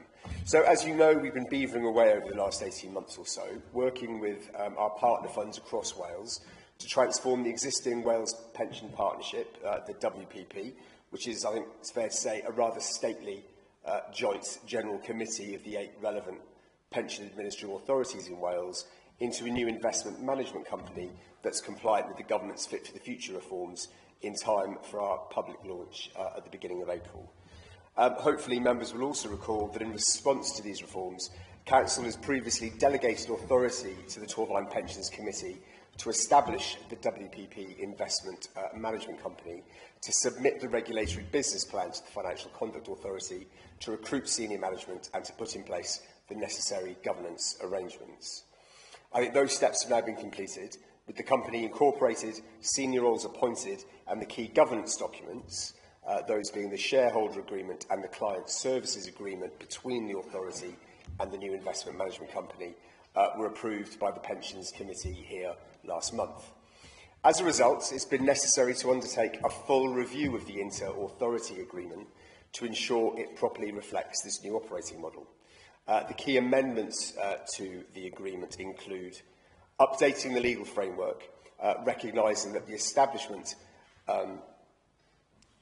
of the SHA and removing outdated references. Sorry, Stuart. Refreshing the terms of reference for the Joint Governance Committee and the officer working groups of the WPP, clarifying the ongoing role of the host authority, reflecting the transition away from the former operating model to the new client governance arrangements, giving formal approval to the Wales Pension Partnership business plan and budget, and lastly, introducing a scheduled review of the agreement after 12 months to ensure it remains appropriate. Members should note that the approval of these amendments is a reserved matter for full council, which is why we're bringing it back to you today, and that the agreement requires the support of all 8 administering authorities, and we are currently in the process, those of the 8 relevant authorities are in the process of taking these documents through full council. I think failure to approve the revisions will have significant implications for the partnership and ultimately could result in mandatory intervention by the government. So, I think in essence, the recommendations therefore ask Council to approve the revised inter-authority agreement, to authorise the agreement to be formally sealed, and to delegate authority to update the Constitution to the monitoring officer where required, and to confirm oversight arrangements for implementation through the Strategic Director of Resources and the Head of Pensions in consultation with the Pension Committee Chair. So on behalf of the Pensions Committee, I'm happy to recommend that Council approves the report, although I will gladly hand over to either Andrew Lovegrove or to Alex Bull if there's anything I've missed out or mangled in getting that information across. Thank you, Councillor Noel. Andrew? Thank you, Madam Presiding Member. I think that was a very good introduction to the paper. I've got nothing further to add. Thank you. Lovely. Thank you very much. If I may, Chair, I didn't tee him up, but if I may, Chair, just some observations, if I may, before finally recommending it. I think one of the things I've found quite encouraging over the 4 years since taking over as Chair of the Fund is how well I think authorities across Wales, regardless of who's running them, so that currently there are authorities that are Conservative, Plaid Cymru and Labour run, but also crucially how members in the Pensions Committee, which include Labour and various both independent and now reform councillors, have worked well on this committee because we realise the strategic importance of ensuring the pensions crucially as a deferred payment for our staff. And I think it's very important to remember that it is a key function, as I mentioned earlier on, for this authority to be thinking about the long-term respect and sort of economic security of our staff. And I hope we can all agree that's important, that we can continue in that vein, voting on this item today.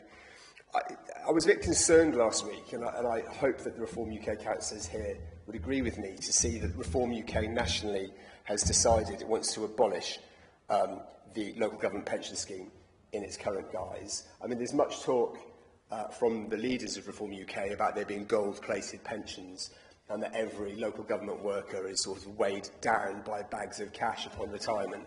I think it's important to state here that the average pension in England and Wales for local government pension scheme members is just over £5,000 a year. It's £5,200 a year. Going back to what we said earlier on about the priorities of this council, ensuring that we're giving a hand up to those members of staff who need it, so the lowest paid members of our workforce and across the community, I think it's vitally important that we continue to protect and to promote the local government pension scheme as a key component for security in old age for our staff. And I think that is an argument I will make to anyone on any day of the week. So if you'll excuse that little sort of injection of politics into the discussion, I'd like to fully recommend the Council votes to approve the amendment to the Inter-Authority Agreement, so we can take this forward and create the new investment management company, which should hopefully come into being on the 1st of April. Thank you, Councillor Ewell. The recommendations are on page 232, as read out by Councillor Ewell. Can I ask members whether they agree with these recommendations, please? Anyone against those recommendations? Any abstentions? That's unanimous. Thank you. That report is carried. I now come to agenda item 13, where I hand over to Councillor David Williams as per my declaration of interest. So excuse us for a couple of minutes, and can I ask all officers that, apart from those that we've agreed to retain. And any other members that have a prejudicial interest?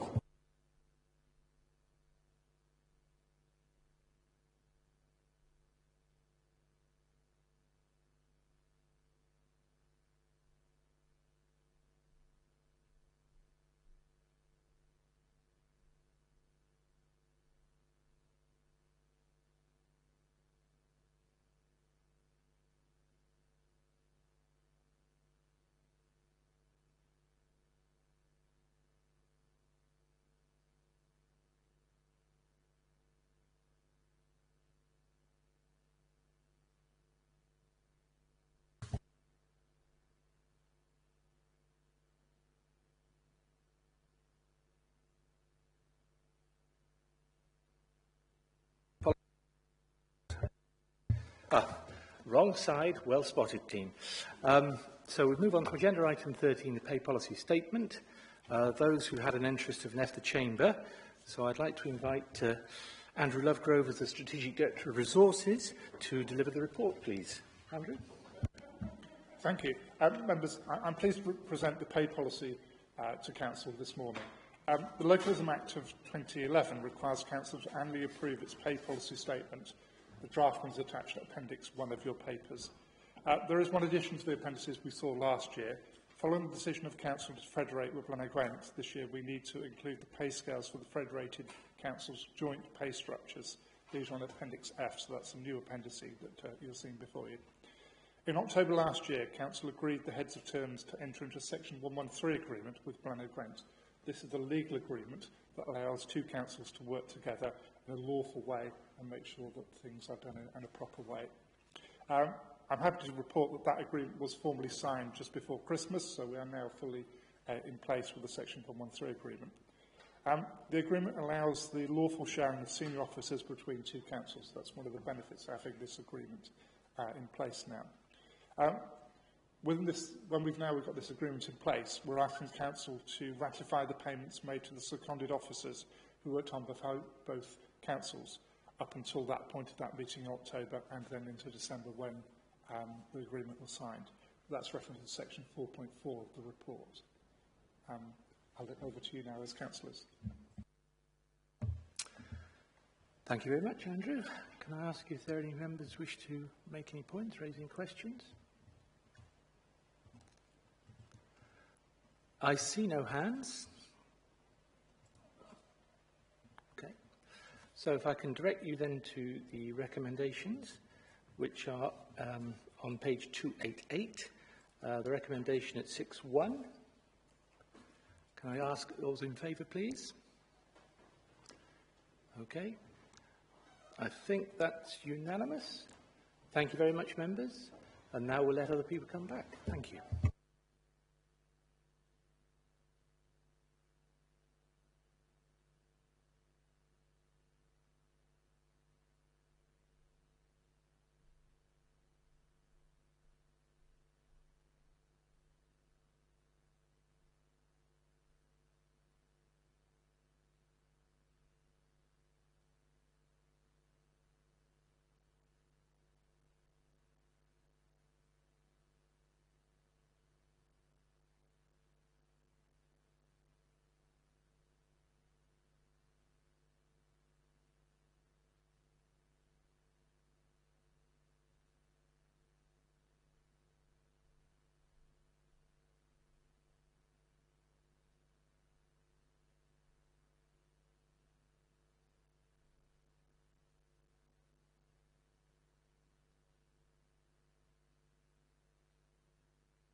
Log back in now. There you go.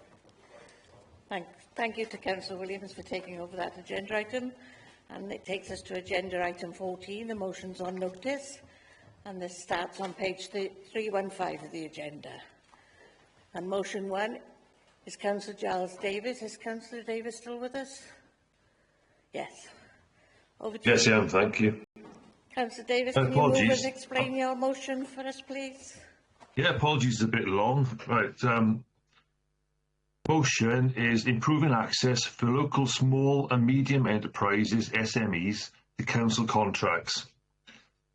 This council notes that 1. Torfaen County Borough Council currently procures construction and civil engineering works primarily through structured contractor frameworks, including regional collaborative frameworks and highway-specific frameworks. 2. These frameworks provide efficiencies, compliance with legal procurement requirements, and assurance on health and safety, environmental standards and social value. 3.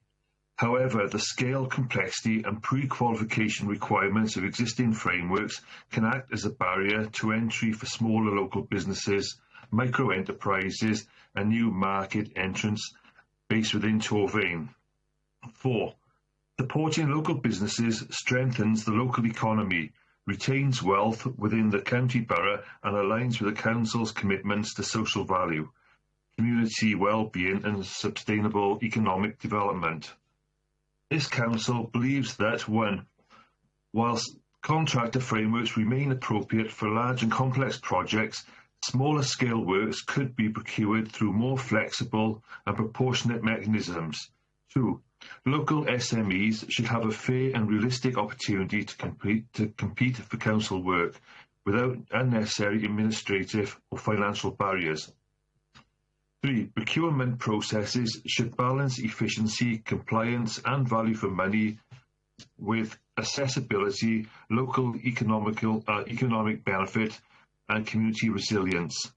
This council resolves to 1. Develop and adopt a new procurement system or supplementary framework specifically designed for low value and routine works aimed at increasing participation for local SMEs and micro businesses. 2. Ensure the new systems includes a simplified registration and tendering process, proportionate qualification insurance requirements, transparent, openly advertised opportunities, lot sizes and contract values suitable for smaller businesses. 3. Explore options such as a Torfaen-specific approved supplier list for works below an agreed threshold, reserved or SME-friendly lots within existing frameworks where legally permissible. 4. Provide clear guidance, engagement sessions and support for local businesses to help them understand and access council procurement opportunities. 5. Request that officers report back to council with recommended options, legal and financial implications and implication timetable. This council further resolves to reaffirm its commitment to supporting local businesses, community wealth building and inclusive economic growth across Torfaen. Thank you, Madam Presiding Member. Thank you. I'd like to hand over to the monitoring officer, the assistant monitor officer. Sorry, Holly. Can I just double check that all members that declared a personal and prejudicial interest in this item have now left the meeting? I think most have. Thank you. Do we have a seconder for that motion? Thank you. There's 2 seconders there. Councillor Joe Gordon, did you want to come in or Anthony Hunt beforehand? Thank you, Presiding Member. I just wanted to say, yes, certainly want to progress this motion. It's really important that we support our local businesses and the local supply chains, and particularly support recommendation 4 and 5 so that we can get our small businesses in the best possible place to tender and for officers to report back on what would be a viable plan. Can also give a reminder as well that when we appoint a contract holder, they also hold their own supply list as well, and they have their own criteria, probably very similar to ours. So that includes standards for quality, financial standing, health and safety compliance and performance, because they need to manage their risks too and maintain their standards. But yeah, support the motion, possibly with some amendments. Thank you. Thank you. Anthony, do you wish to come in? Yeah, very much echo those comments from Councillor Gordon. With that in mind, I would like to propose a very minor amendment to this motion, which I've supplied to Democratic Services before. There's 3 very slight tweaks to it. After this council notes, point 4, I'd like to propose we add, this council welcomes the work being done by the federated model to improve SME's ability to access council contracts. And then under this council resolves, point 1, insert continue the work to develop and adopt a new procurement system. And then under number 3, again, continue the work to explore options such as. So it just points out that this is an ongoing piece of work. Very much welcome the tone of the motion and its agreed intent. We all want to see local SMEs within the rules of course of procurement, which are very complex, have access to as many public service as a whole contracts as possible. So if I move that amendment, please. Thank you. Do we have a seconder for that amendment? Thank you, that's seconded. Okay. Do we wish to debate the amendment? The amendment is... oh, sorry, Chris, it was on the screen a minute ago. There we go.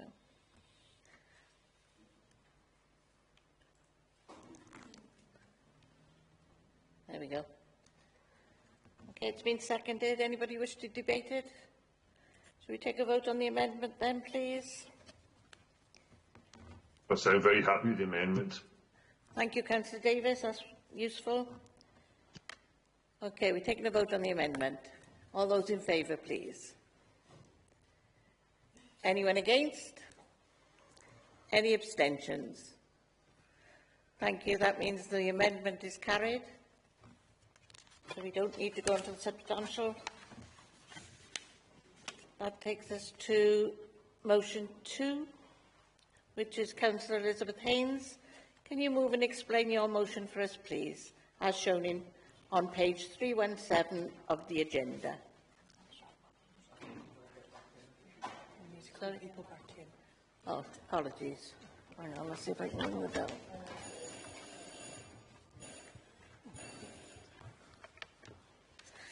For any members in the members' room and they hear that bell, that's a call to the chamber.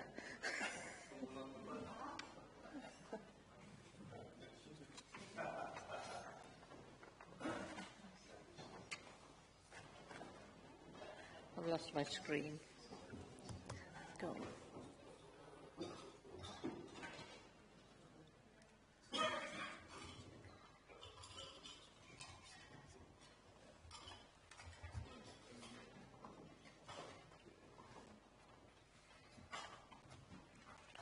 Apologies, members, I've lost my screen, so I'll have to be looking sideways on this from now on. So it takes us to motion 2, Councillor Elizabeth Haynes. Can you move and explain your motion for us, please, and as shown on page 317 of the agenda? Thank you, Chair. First, I'd like to just say at the point that I submitted this motion, 16 other Welsh councils had agreed this RSPCA-led motion. The motion reads, fireworks are used by people throughout the year to mark different events. While they can bring much enjoyment to some people, they can cause significant problems and fear for other people and animals. They can be a source of fear and distress for many animals, including pet animals, farm livestock and wildlife. Animals affected not only suffer psychological distress, but can also cause themselves injuries, sometimes very serious ones, as they attempt to run away or hide from the noise. Studies have found fireworks to be the most common cause for fear responses in dogs, and it is estimated that 45% of dogs show signs of fear when they hear fireworks. Debris produced by fireworks, if found on the ground, can also pose a hazard to animals such as horses and farm livestock. There is a need to raise awareness about the impact of fireworks on animals to the wider public, to encourage them to be more considerate of those with pets, horses and livestock, as well as local wildlife. The RSPCA believes the law is failing as it does not prevent or sufficiently reduce the risk of fireworks causing distress, injury or anxiety to people, as well as death, injury or distress to animals. We believe that further research is needed to properly understand the impact of noise on animals, and a number of things can be done to improve the situation of animals and people by introducing a limit on the public use of fireworks on or close to specific dates and times, tightening restrictions on the sale of fireworks in the run-up to bonfire night, reducing the maximum noise levels of fireworks sold to the public, ensuring that they are labelled accurately, licensing all public firework displays and ensuring displays are better advertised to the public. This council resolves 1. To require all public firework displays within the local authority boundaries to be advertised in advance of the event, allowing residents to take precautions for their animals and vulnerable people. 2. To actively promote a public awareness campaign about the impact of fireworks on animal welfare and vulnerable people, including the precautions that can be taken to mitigate risks. 3. To write to the UK Government urging them to introduce legislation to limit the maximum noise levels of fireworks to 90 decibels for those sold to the public for private display. Number 4. To encourage local suppliers of fireworks to stock quieter fireworks for public display.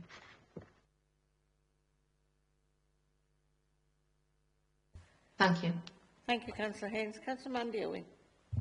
Yeah, thank you, Chair, and thank you, Councillor Haynes. I'd just like to say I welcome your motion. I'm sure many members in this chamber have been contacted by residents concerned about fireworks, how loud they are, the impact they have on people and animals. I'd just like to put forward an amendment which adds some more practical and possible actions to put forward, and also to mention the calls from animal charities as well.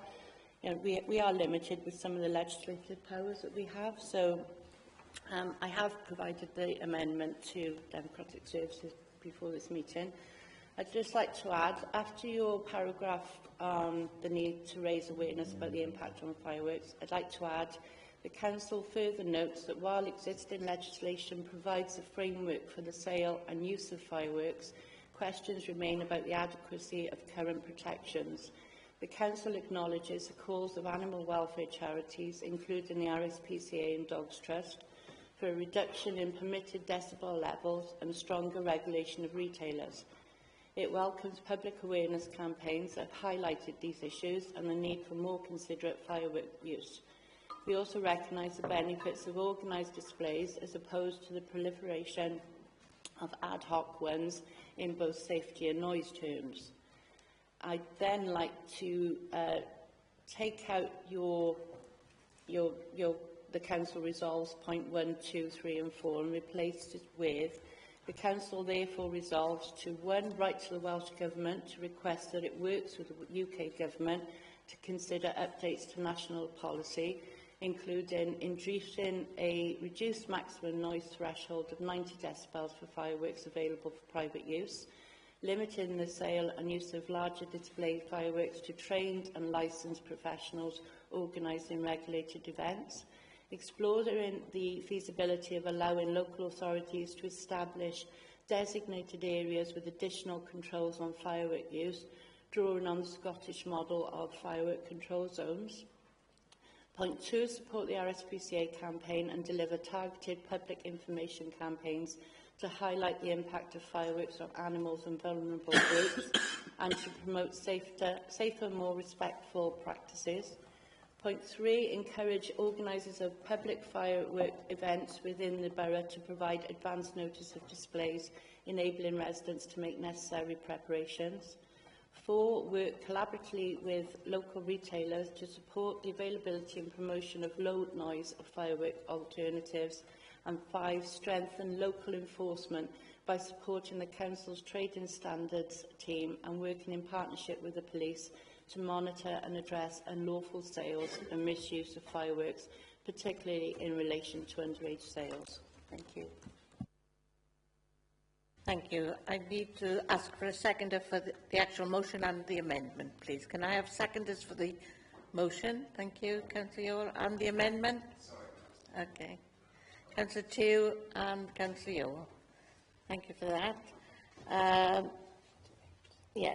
Members, do you wish to debate this? No? Then we'll go to the vote for the amendment, please.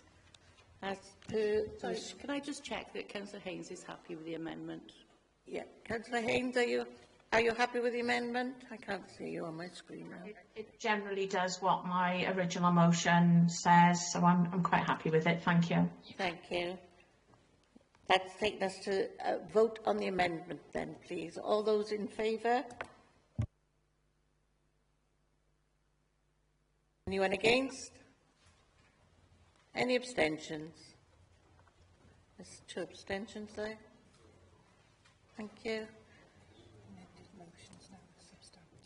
The amended motion is now a substantive motion. I will need to go back to motion 1 in a moment, but we'll vote on this substantive motion now. That's the motion including the amendments. Everybody in favour? Anyone against? And any abstentions? 2 abstentions.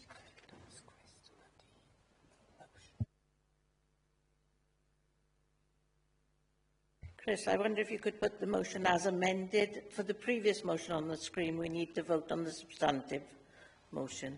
My apologies, my machine's going haywire up here.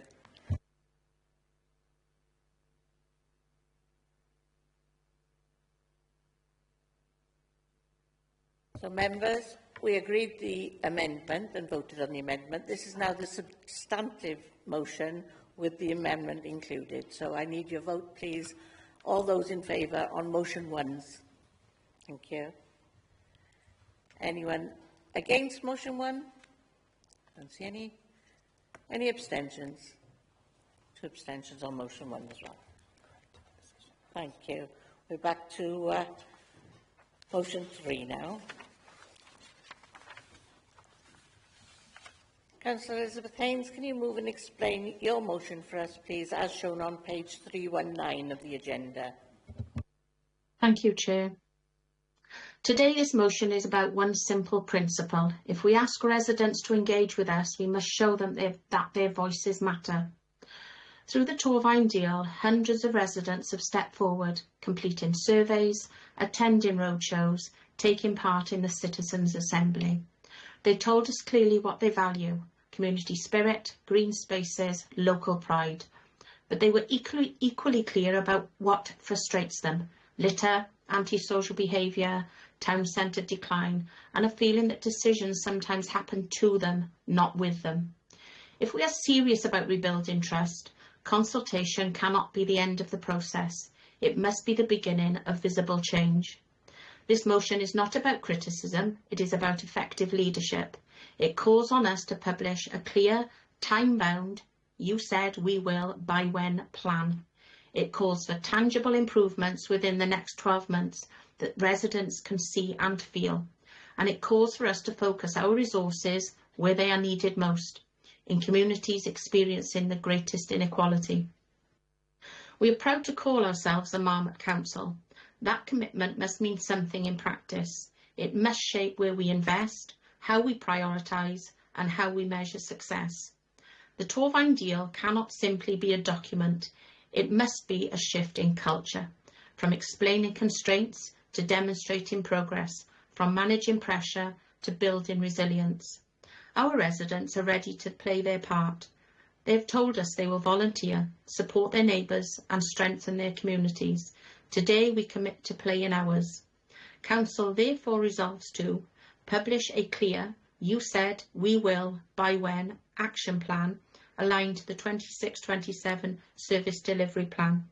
Number 2, deliver a small number of visible, high-impact improvements within the next 12 months to demonstrate momentum. Number 3, prioritise resources towards communities experiencing the greatest health and economic inequalities, consistent with our Marmot commitment. And number 4, provide 6 monthly public progress reports to full council to ensure accountability and maintain public confidence. Council affirms that the Torfaen deal must represent a real shift in how we work, from managing decline to shaping a fairer, more resilient future. Thank you. Thank you, Councillor Haynes. Do we have a seconder for Councillor Haynes' motion? Thank you, Councillor Tew.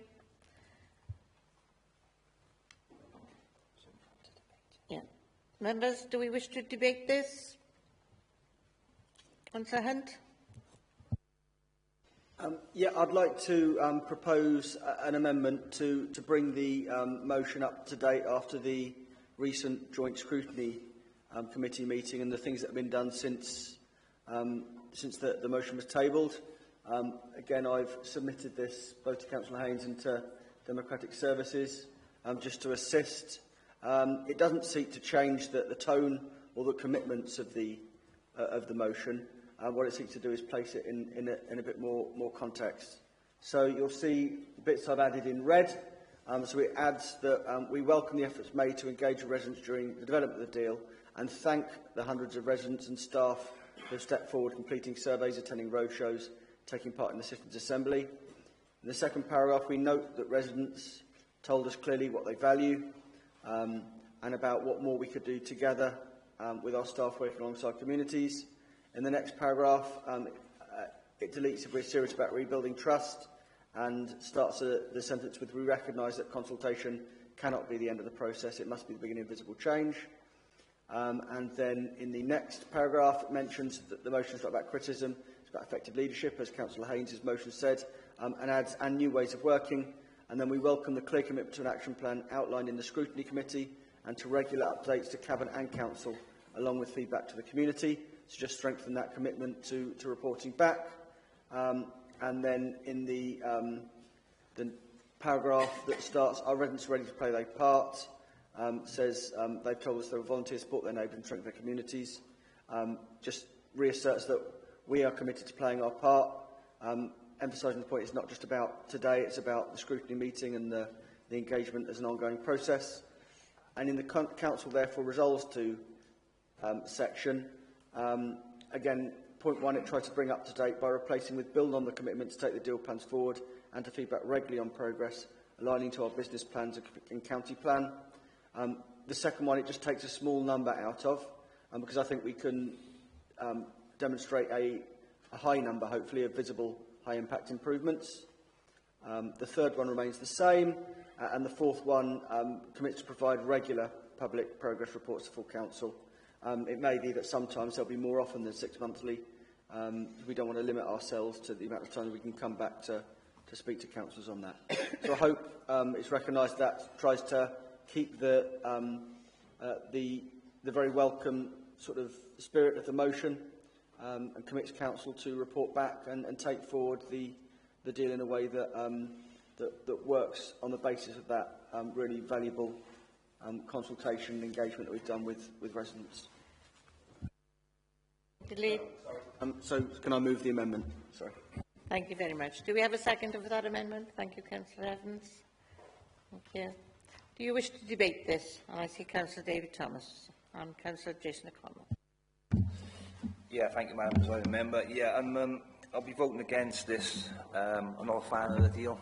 I've made that pretty obvious on most of my platforms. I don't think the survey represents Torvine. We're talking about 299 people taking part out of roughly 94,119 people in Torvine. So based on that and many other reasons, I'll be voting against. Councillor Jason O'Connell. Yeah, thank you. Just to query some of the terminology here. We've said there that we are managing decline. Does that mean this council is confirming that that's what we've been doing up until this point? Sorry, can you point out which part you're reading from? Last sentence. Council affirms that the Torvine deal must represent a real shift in how we work from managing decline to shaping a fairer, more resilient future. Councillor Hunt. Oh, sorry, it's Councillor Haynes' original. Councillor Haynes, can you answer that for us, please?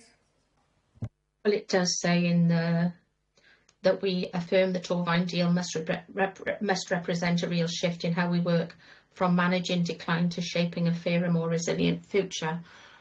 Yes, there has been decline. All of us are councillors share, and we see often that there are more and more potholes, there are more and more issues, and so there is some decline, and that's included in part of my motion. So I'm saying yes, that's what I mean. Thank you, Councillor Haynes. Okay. Okay. Any further comments? No. So we take a vote on. Can I just say something? Yes, sorry, Chair? Just I'm mindful that I really want this motion to move forward, and I really want to find agreement across the chamber. So this motion, this amendment still accepts the main concerns and sort of commits us to act. So I'm willing to support the amendment. Thank you, Councillor Haynes. Did you want to reply on anything else on the amendment? That's fine, thank you. So there is an amendment, so can I remind members that we will take a vote on the amendment, which is on the screen at this moment in time. All those in favour? Hiya, buddy, you okay? All those against? Is the plumber up to date? Councillor Clark, you're on microphone and we know about your plumber. Sorry, wrong in button. the middle of a vote. There we go. We'll take that again. All those in favour of the amendment? All those against the amendment? Any abstentions? That amendment is carried. We now go to the substantive motion, which is that the motion and the amendment together. All those in favour, please. Anyone against? Thank you. Any abstentions? That motion is carried. Thank you. Thank you, Councillor Haynes and Councillor Hunt. That concludes the motions. We now go to the members' question time, and there are 11 questions this morning, just to prepare members. And we'll get the paperwork. Excuse me. Yep. And question 1 is from Councillor Giles Davis. Thank you, Madam Presiding Member. Yes, following recent periods of frost and heavy rainfall, there has understandably been an increase in reported potholes across my ward. I would like to acknowledge the efforts of both the Executive Member and officers in responding to these reports, often under challenging conditions. I appreciate the temporary mitigation and repairs using coal-lay materials and accepted a necessary approach under Welsh Government guidance to address immediate safety concerns. However, where some of these repairs do not last as long as intended, residents are understandably keen to know what the next steps will be.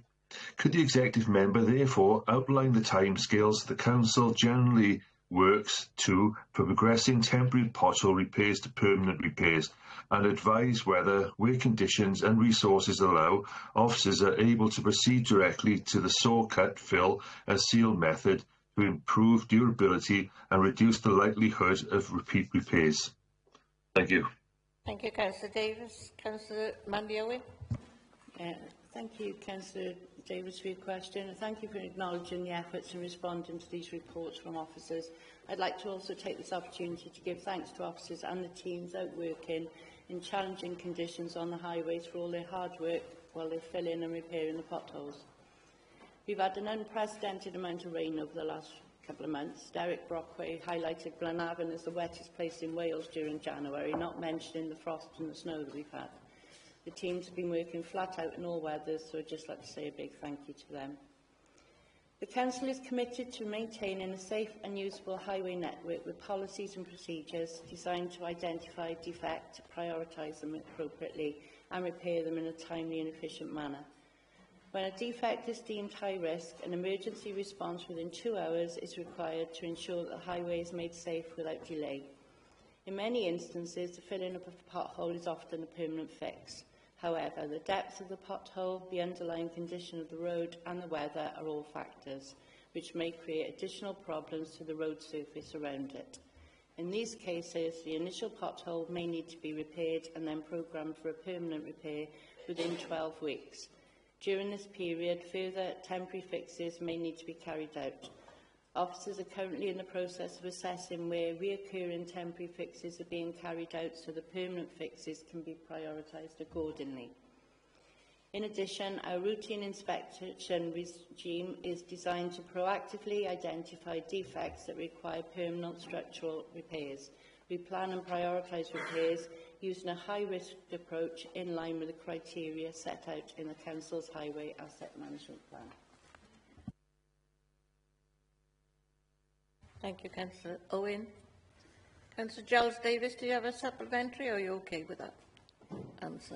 Yeah, that's okay. I was just concerned, so I just wondered whether they could perhaps, instead of going back, for example, I've noticed on roads that same potholes might have been refilled 3 or 4 times within a fortnight, because with the amount of awful weather we've been having, they wash them straight out. My concern was the cost. Would it be more cost effective for the council if we just did a saw cut fill straight away and then move on to the next one, rather than just repeating, plugging the holes as the Welsh Government tells us to, bang it down with a shovel and then move on, because it's obviously not cost efficient. So my supplementary question would be, could we look more at perhaps going directly to more of these permanent fixes than the temporary going forward?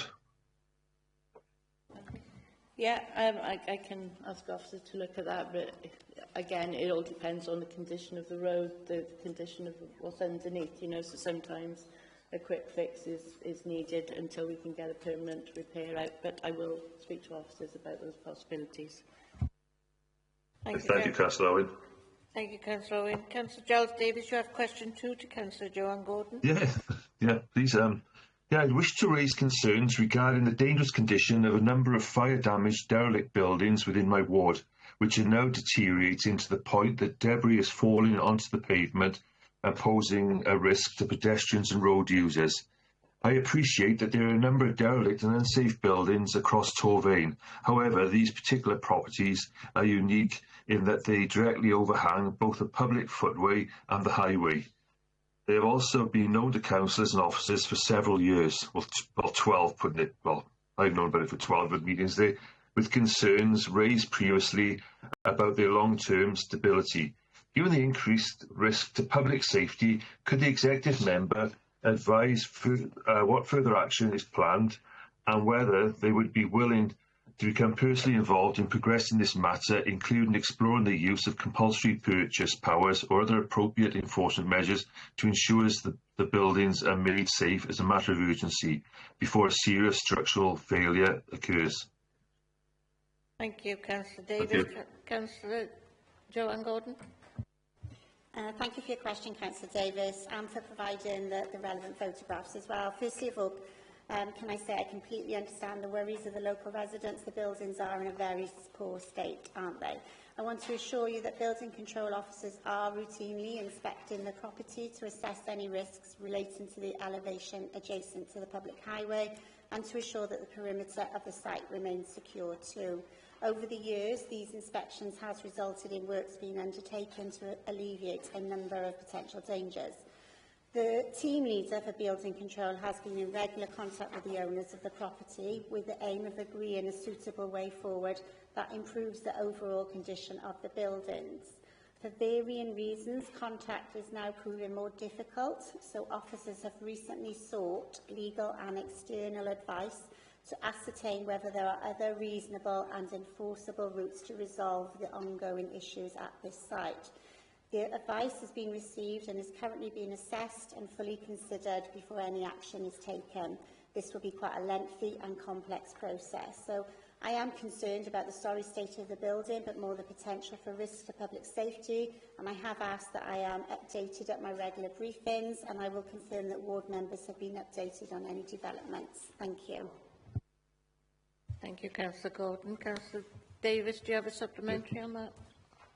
Yeah, thanks, Councillor Gordon. I really appreciate that. Just to let you know as well, I've been recently contacted by a member of the public who was going past a motorcycle and a piece of debris come off what's left the roof and hit his helmet. So I'm just wondering, going forward, whether the officers could look at perhaps getting some sort of covering to cover the top of the building to stop anything blowing off.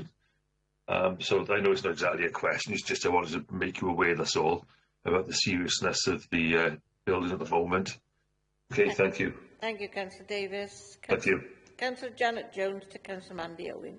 Thank you, Madam Presiding Officer. At a recent meeting, I raised a question regarding our enforcement team and the hours of work. I was advised that a review was being undertaken. Can you please confirm if this review has been completed and what, if any, actions will be taken involving the working hours? This is in response to the fact that there are more issues with parking after 5 p.m. on weekdays and on weekends than is usual throughout the normal working day. Councillor Mandy Owen. Thank you, Councillor Jones, for your question, and apologies, but the review of the enforcement team's working hours has not yet been completed, but is still in progress. It has been delayed due to resource constraints within the team. This has limited our ability to conclude the work within the original timeframe. Initial discussions have taken place with staff and HR to explore potential changes to the current working patterns, and any proposed changes will form part of the wider enforcement service review. In the interim, where we are experiencing increasing parking issues during evenings and or weekends, we continue to deploy officers through overtime arrangements to provide the necessary changes. If you do have any specific areas of concerns, or you think these areas would benefit from temporary patrols during evenings or weekends, let me or the officers know and we can look into it. Thank you, Councillor Owen. Much appreciated. Thank you, Councillor Jones. Councillor Elizabeth Haynes to Councillor David Daniels. Thank you. Contract holders in several retirement housing schemes managed by Bronavon Community Housing were recently notified of proposed increases and changes to their service charges. Some were quite substantial increases. Following concerns raised by a few councillors and contract holders, these proposals have now been temporarily suspended. Given the significant financial impact such increases could have on elderly and fixed income residents, 1. What formal engagement has the Council had with Bronavon regarding these proposed increases? 2. How can the Council work proactively with Bronavon to ensure that any future service charge reviews are transparent, evidence-based and affordable? 3. Will the Council seek assurance that vulnerable residents will be fully consulted and protected from disproportionate cost increases? And number 4, can the Council explore whether external funding, energy efficient measures or joint procurement options could help mitigate such sharp rises in communal energy costs? Thank you. Thank you, Councillor Haynes. Councillor Daniels. Yeah, thanks for the question, Councillor Haynes, and thank you also for your early engagement on this subject. You first contacted me mid-December directly, which was much appreciated, and ever since we've had a dialogue ongoing since then, and my dialogue's been with Bronavon too since then. And also, I'd put on record, there are several other members who've been representing their communities on this matter as well, so pay tribute to those too. I'm pleased that Bronavon has taken a decision to pause the proposed service charge increases for independent living schemes whilst they conduct a full review of their approach. You asked me what formal engagement there had been with Council on this issue. So, as stated, when the Council became aware, and myself became aware of the proposed service charge increase in December, myself and senior officers engaged directly with Bronavon's leadership to express our concern about the process. Members will know that all registered social landlords operate independently of the Council. They set their own rent and service charges in line with Welsh Government policy, and there's no statutory requirement for them to consult with the Council prior to setting these fees. So on this issue, that wasn't the case. And so we encourage all of our partners to speak to councillors when taking significant decisions that affect our residents. Since December, the Chief Executive of Bronavon has given me a clear commitment, both Alan and now Catherine, who's obviously taken over in that period, to meet with councillors, explain the service charges process and listen to concerns. Bronavon have told me that they're committed to taking a balanced, customer-focused approach to service charge and have committed to future charges being reasonable, clearly explained and supported by evidence. Affordability will be one of the key considerations of the current review, and I'm seeking further assurances, as you ask, that vulnerable residents will remain a priority in this decision. Finally, you asked whether the Council can explore external funding for energy efficiency measures that reduce communal energy cost pressures. Officers have seen first-hand the opportunities for energy-saving measures in Bronavon homes are in current discussions with Bronavon about how these schemes can be rolled out at a greater scale. Thank you. Thank you, Councillor Daniels. Councillor Haynes, do you have a supplementary? No, I'd just like to say thank you for the answers, and I'd like to put on record my thanks to David Daniels. He's been very quick to answer all my queries. We've had a number of emails and telephone conversations, so I really would like to thank him for helping out significantly with this. Thank you. Thank you, Councillor Haynes. Question 5 is Councillor Janet Jones to Councillor Mandy Owen. Thank you. At a recent meeting, I raised a question, sorry, I've forgotten. Last week, as a result of the snow, some carers were unable to get into Glenavon, leaving their vulnerable residents very worried. Can you please update us as to what procedures are in place, if any, to support these residents during times of extreme weather? Thank you, Councillor Jones.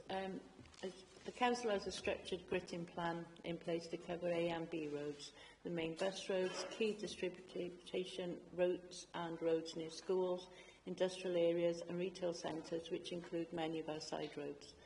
During planned amber weather warnings, multiple teams come together to ensure that vulnerable residents can be assessed and the necessary procedures and plans are put in place. This includes coordinating gritting and snow ploughing so that 4x4s can reach those in need. Sometimes we are hit by unexpected weather, and when this happens, access to the same services is still available. We still coordinate with the relevant teams to put plans in place to ensure that vulnerable people are still reachable. If there are incidents where carers can't access vulnerable residents, I'd suggest you phone the council by ringing customer care to explain the situation. They can get in contact with the relevant department then to access the area. Can I take this opportunity thanking our team for the work they did in Glenavon, and also to our emergency team, because we were made aware that 17 vehicles were stuck on the Abergavenny to Glenavon Road, and which I think Councillor Hunt and Stephen Vickers are going to take up with Monmouth Council. So thank you very much. Thank you, Councillor Jones. Question 6, Councillor Nick Horler, Councillor Joanne Gordon. Thank you, Madam Presiding Member. Please could the relevant Cabinet Member advise ward members and our community what is the current situation with the integral part of our World Heritage status, namely Glenavon House, Timor House, which plays an important part of our heritage along with memories of many residents. Whilst some of the community may not be aware that this property is in private hands, over the year this property is deteriorated with adverse weather conditions, has now been stated do not enter structure because of the fear of collapse. Please can I have a full update on the short-term and the long-term plans of this important building for our heritage town? Thank you. Thank you, Councillor Horler. Councillor Joanne Gordon. Thank you for your question, Councillor Horler. So the Council has previously worked with the private owner of Glenavon House, or Timor, to bring forward proposals for a 5-star boutique hotel.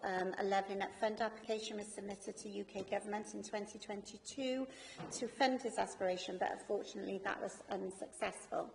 In the meantime, the Council has secured a CADU grant funding to update the structural survey, condition survey of the house, which was previously undertaken as part of the Levelling Up Fund application process. We anticipate we will receive the outcome of the survey by early April.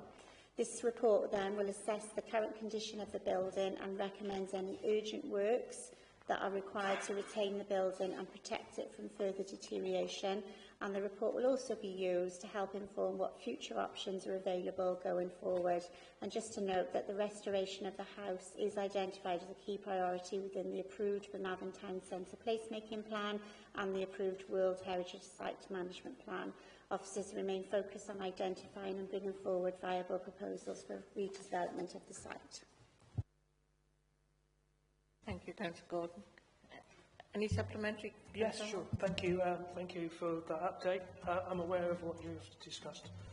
I'm sure our community and ward members would be welcome to anything to make a positive stance on this building that shortly will fall down because it's in such a mess. Thank you. Thank you. Councillor Nick Hawley, you have question 7 to Councillor Mandy Owen. Whilst I fully understand the inclement weather has not been good for the roads in Torfaen nor elsewhere across the UK, the north of the borough has faced visible deterioration simply because of the changes of weather that we've experienced at the altitude that we live at. The increased number of potholes that are appearing daily, and one discussion point within our community is the state of the roads. Sorry, the number one discussion in our community is the state of our roads.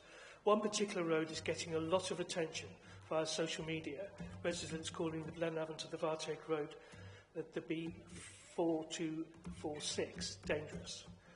Please, can you advise what Torvine's short and long-term plans in order to make our roads safer with less potholes for our communities? Thank you. Councillor Mandy Owen. Thank you, Councillor Hall, for your question. As you know, current road conditions and potholes become a topic of heated debate and cited as a national issue, not just unique to Torvine. However, Torvine remains committed to maintaining a safe and usable highway network. As you'll be aware, an additional £6.4 million is being invested in improving our roads in the borough between 2025 and to 2030. The work is being funded by £4 million additional Torvine capital investment and £2.44 million from Welsh Government's Local Government Borrowing Initiative. The current works programme follows a road condition survey in 2024, which at the time found most of the main roads in Torvine were in a good condition. However, many unclassified roads were classed as red or amber. Therefore, in the first 2 years of the project, focused on unclassified roads with an estimated 80 streets due to be resurfaced. From 2027, the work will be guided by the results of a road condition survey, which will be carried out shortly. Those works will be carried out alongside the Council's annual highway maintenance programme. I'd like to reassure you that Torvine is committed to maintaining a highway that is safe and usable, and part of the process is the proactive and reactive system of our highway inspections. These inspections are carried out in line with Council policy and concerns raised by our community and our members. If a road is considered to be high risk, an emergency response within 2 hours is required to ensure that the highway is made safe and usable. However, various factors such as the underlying condition of the road and, as you've already mentioned, the inclement weather we've had an unprecedented amount of rain and frost which can create and has created issues. The initial repair will then be programmed for a permanent repair within 12 weeks and prioritised accordingly. Thank you. Thank you, Councillor Owen. Councillor Nicola, do you have a supplementary? Sorry, yes. Councillor Owen, sorry. Can we come back? Yeah, sure. Okay. Thank you for your response. First of all, I acknowledge and sincerely thank those members of Torvine that have actually worked on our roads over the winter period. It has been a tough year. You mentioned about a survey in 24 that looked at the roads. I would hasten to add that the last 6 months of the bad weather that we've had in the north of the borough would have deteriorated the road more visibly than what was put into 24. So if there's anything I could ask from my question is that could we have a look at more surveys within the north of the borough and the south of the borough because of the weather that we've had. And I'll give you a prime example. I saw what I call a scuff on a Wednesday, and by the Saturday that was a deep pothole. And if that's happening in just one little area, there's going to be lots of areas across the borough that have that situation. Thank you. Thank you, Councillor Haller. I think Councillor Owen has answered that. Councillor David Thomas, question 8 to Councillor Peter Jones. Thank you, Madam Presiding Member.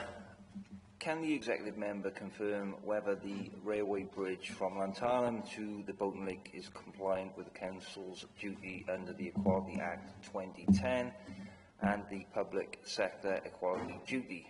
I have received responses from officers, but the explanation given is effectively that there is, quote, no funding available, end quote.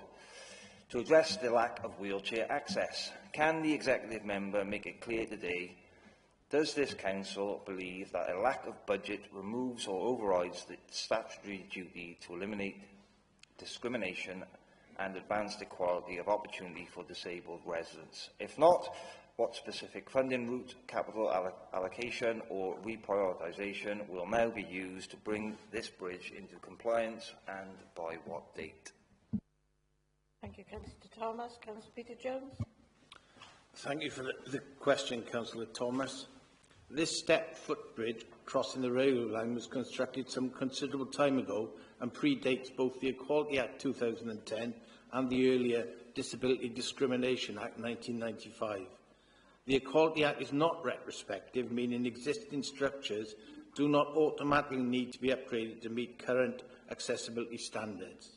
However, as you rightly note, the Act places a duty on us to eliminate discrimination and advance equality of opportunity, requiring us to consider disabled people's needs and take reasonable steps to meet them.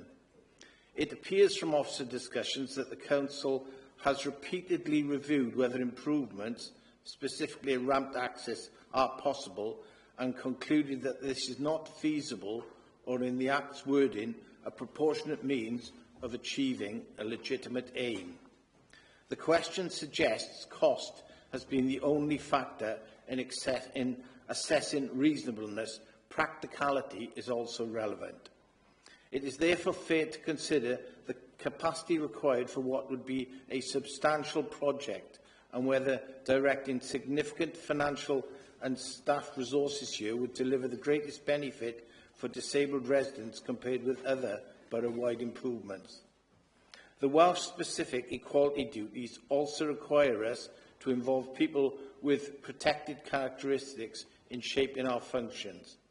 I am proud that we have worked closely with Torfaen Access Forum in recent years, whose insight has supported major access improvement at Cumbrae Stadium, Green Meadow Community Farm and other locations.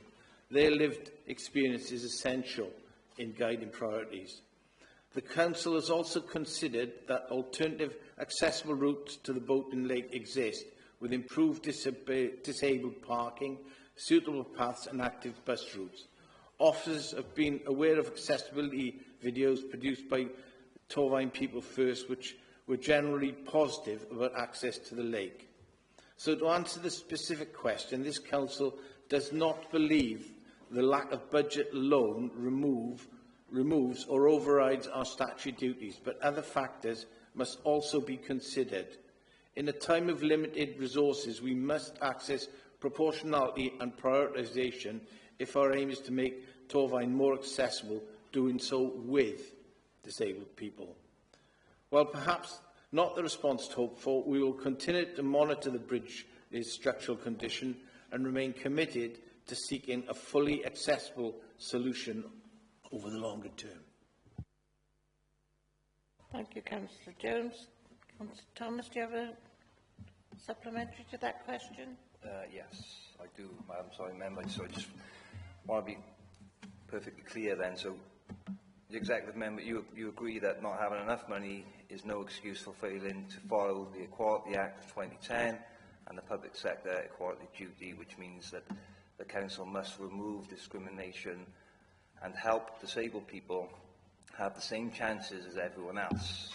And if that is a yes, will you promise today to find a specific amount of money from the capital budget or the reserves, or by moving other spending, and set a firm start date for the work no later than the 30th of September 2026? Councillor Thomas, I think you're repeating the first question. Do you have a supplementary to the information you've already been given? I just gave you one. Yeah, I just want to make sure that I'm clear on that. That was the question. I can read it again if you want. You can double check it, but that was the question. I'm glad I'm being pulled up on Was the stuff, original so. question? Don't argue with. No, that's fine. I'm just pointing out this is a different We'll go to question. the next question. Councillor Jones. Councillor Janet Jones. Question 10. Thank you, Madam Presiding Officer. The cost to remove of large items from Just missed another question there, Madam Presiding Member. Apologies for the disruption. Sorry, Councillor Jones. Can I continue? No, we'll take question 9. I missed it out with the disruption that we're having. Councillor David Thomas to Councillor Joanne Gordon, the Executive Member. Question 9, please. Thank you, Madam Presiding Member. The clock on the Congress Theatre, known locally as Die in My Family, is not a decorative extra. It is a structural feature of a council-owned building and a recognisable part of Cumbrae Town Centre's heritage.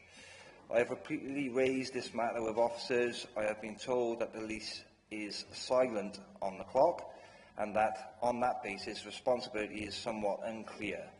I have also been informed informally directed toward the new owners of Cwmbran Town Centre without a shred of documentary evidence being produced to support that suggestion that the liability has been transferred. Can the executive member explain how officers have concluded that responsibility from the restoration and maintenance of Dai and Family is uncertain?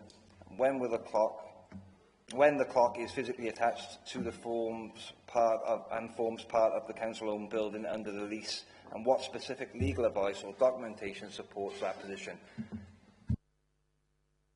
Councillor Joanne Gordon. Thank you for your question, Councillor Thomas.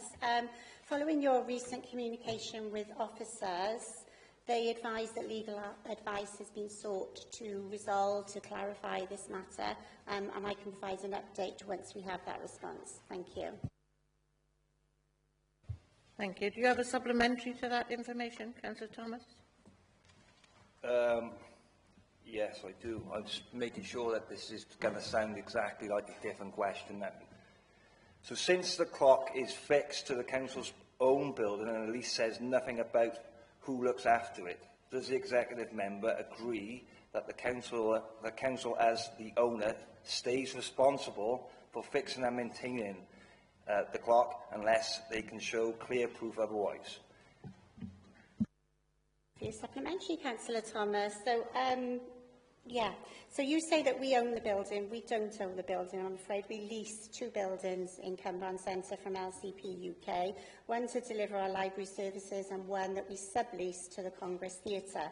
As you say, the lease is silent on both the ownership and the maintenance responsibility of the clock and the 2 statues.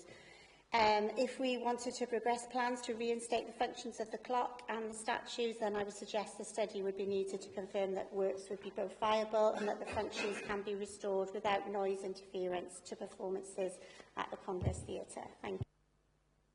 Thank you, Councillor Gordon. Councillor Thomas. Question 10. Sorry, Councillor Jones, we'll start again. Councillor 10 to Councillor Sue Morgan. No problem, Chair. The cost of removal of large items was brought up in a recent Bronavon area meeting. It is now becoming more apparent that residents are holding items because they cannot afford the fee to have them taken away. And whilst I know that I spoke about this issue some time ago, I'm really asking for you to reconsider as to what help we can give those residents in difficult situations. The Garn-Sucken Partnership can help in some issues, but should we consider a reduction in fees or maybe a central collection point for a limited period? Failure to help these residents will only result in more fly tipping and continued damage to our environment. Councillor Morgan. Thank you for your question, Councillor Jones. I fully recognise the concerns raised at the recent Bronavon area meeting, and I'm committed to finding practical and fair solutions that support our communities. I'm especially conscious of the difficulties of those without access to a vehicle or those with disabilities when it comes to managing larger waste items not collected at the curbside as part of normal refuse and recycling runs. Work has already been undertaken to identify areas of the borough where car ownership is particularly low.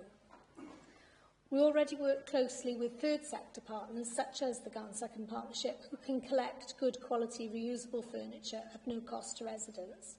In addition, we're working in partnership with Waste Savers, who accept items for reuse at the Steelhouse, as well as supporting the repair of items at Pontypool Market.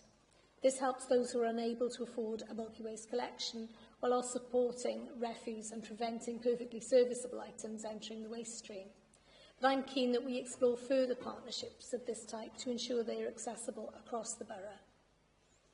Residents are also able to take bulky materials to the Household Recycling Centre in New Inn free of charge. Our current bulky waste collection service charge is comparable with the other local authorities in the region at £29 for up to 3 items, with additional items charged at £7 each. This service doesn't fully cover its costs, but it has real value, particularly those with limited access to larger vehicles. And as I've discussed with you, Councillor Jones, I'm keen that we develop this service to be more flexible and responsive to need, and officers are working on manageable proposals. Our service plan sets out key milestones that we're implementing to review our bulky waste service. This project is being supported by HDRC, who will draw on benchmarking and best practice to help develop and implement these improvements to the service.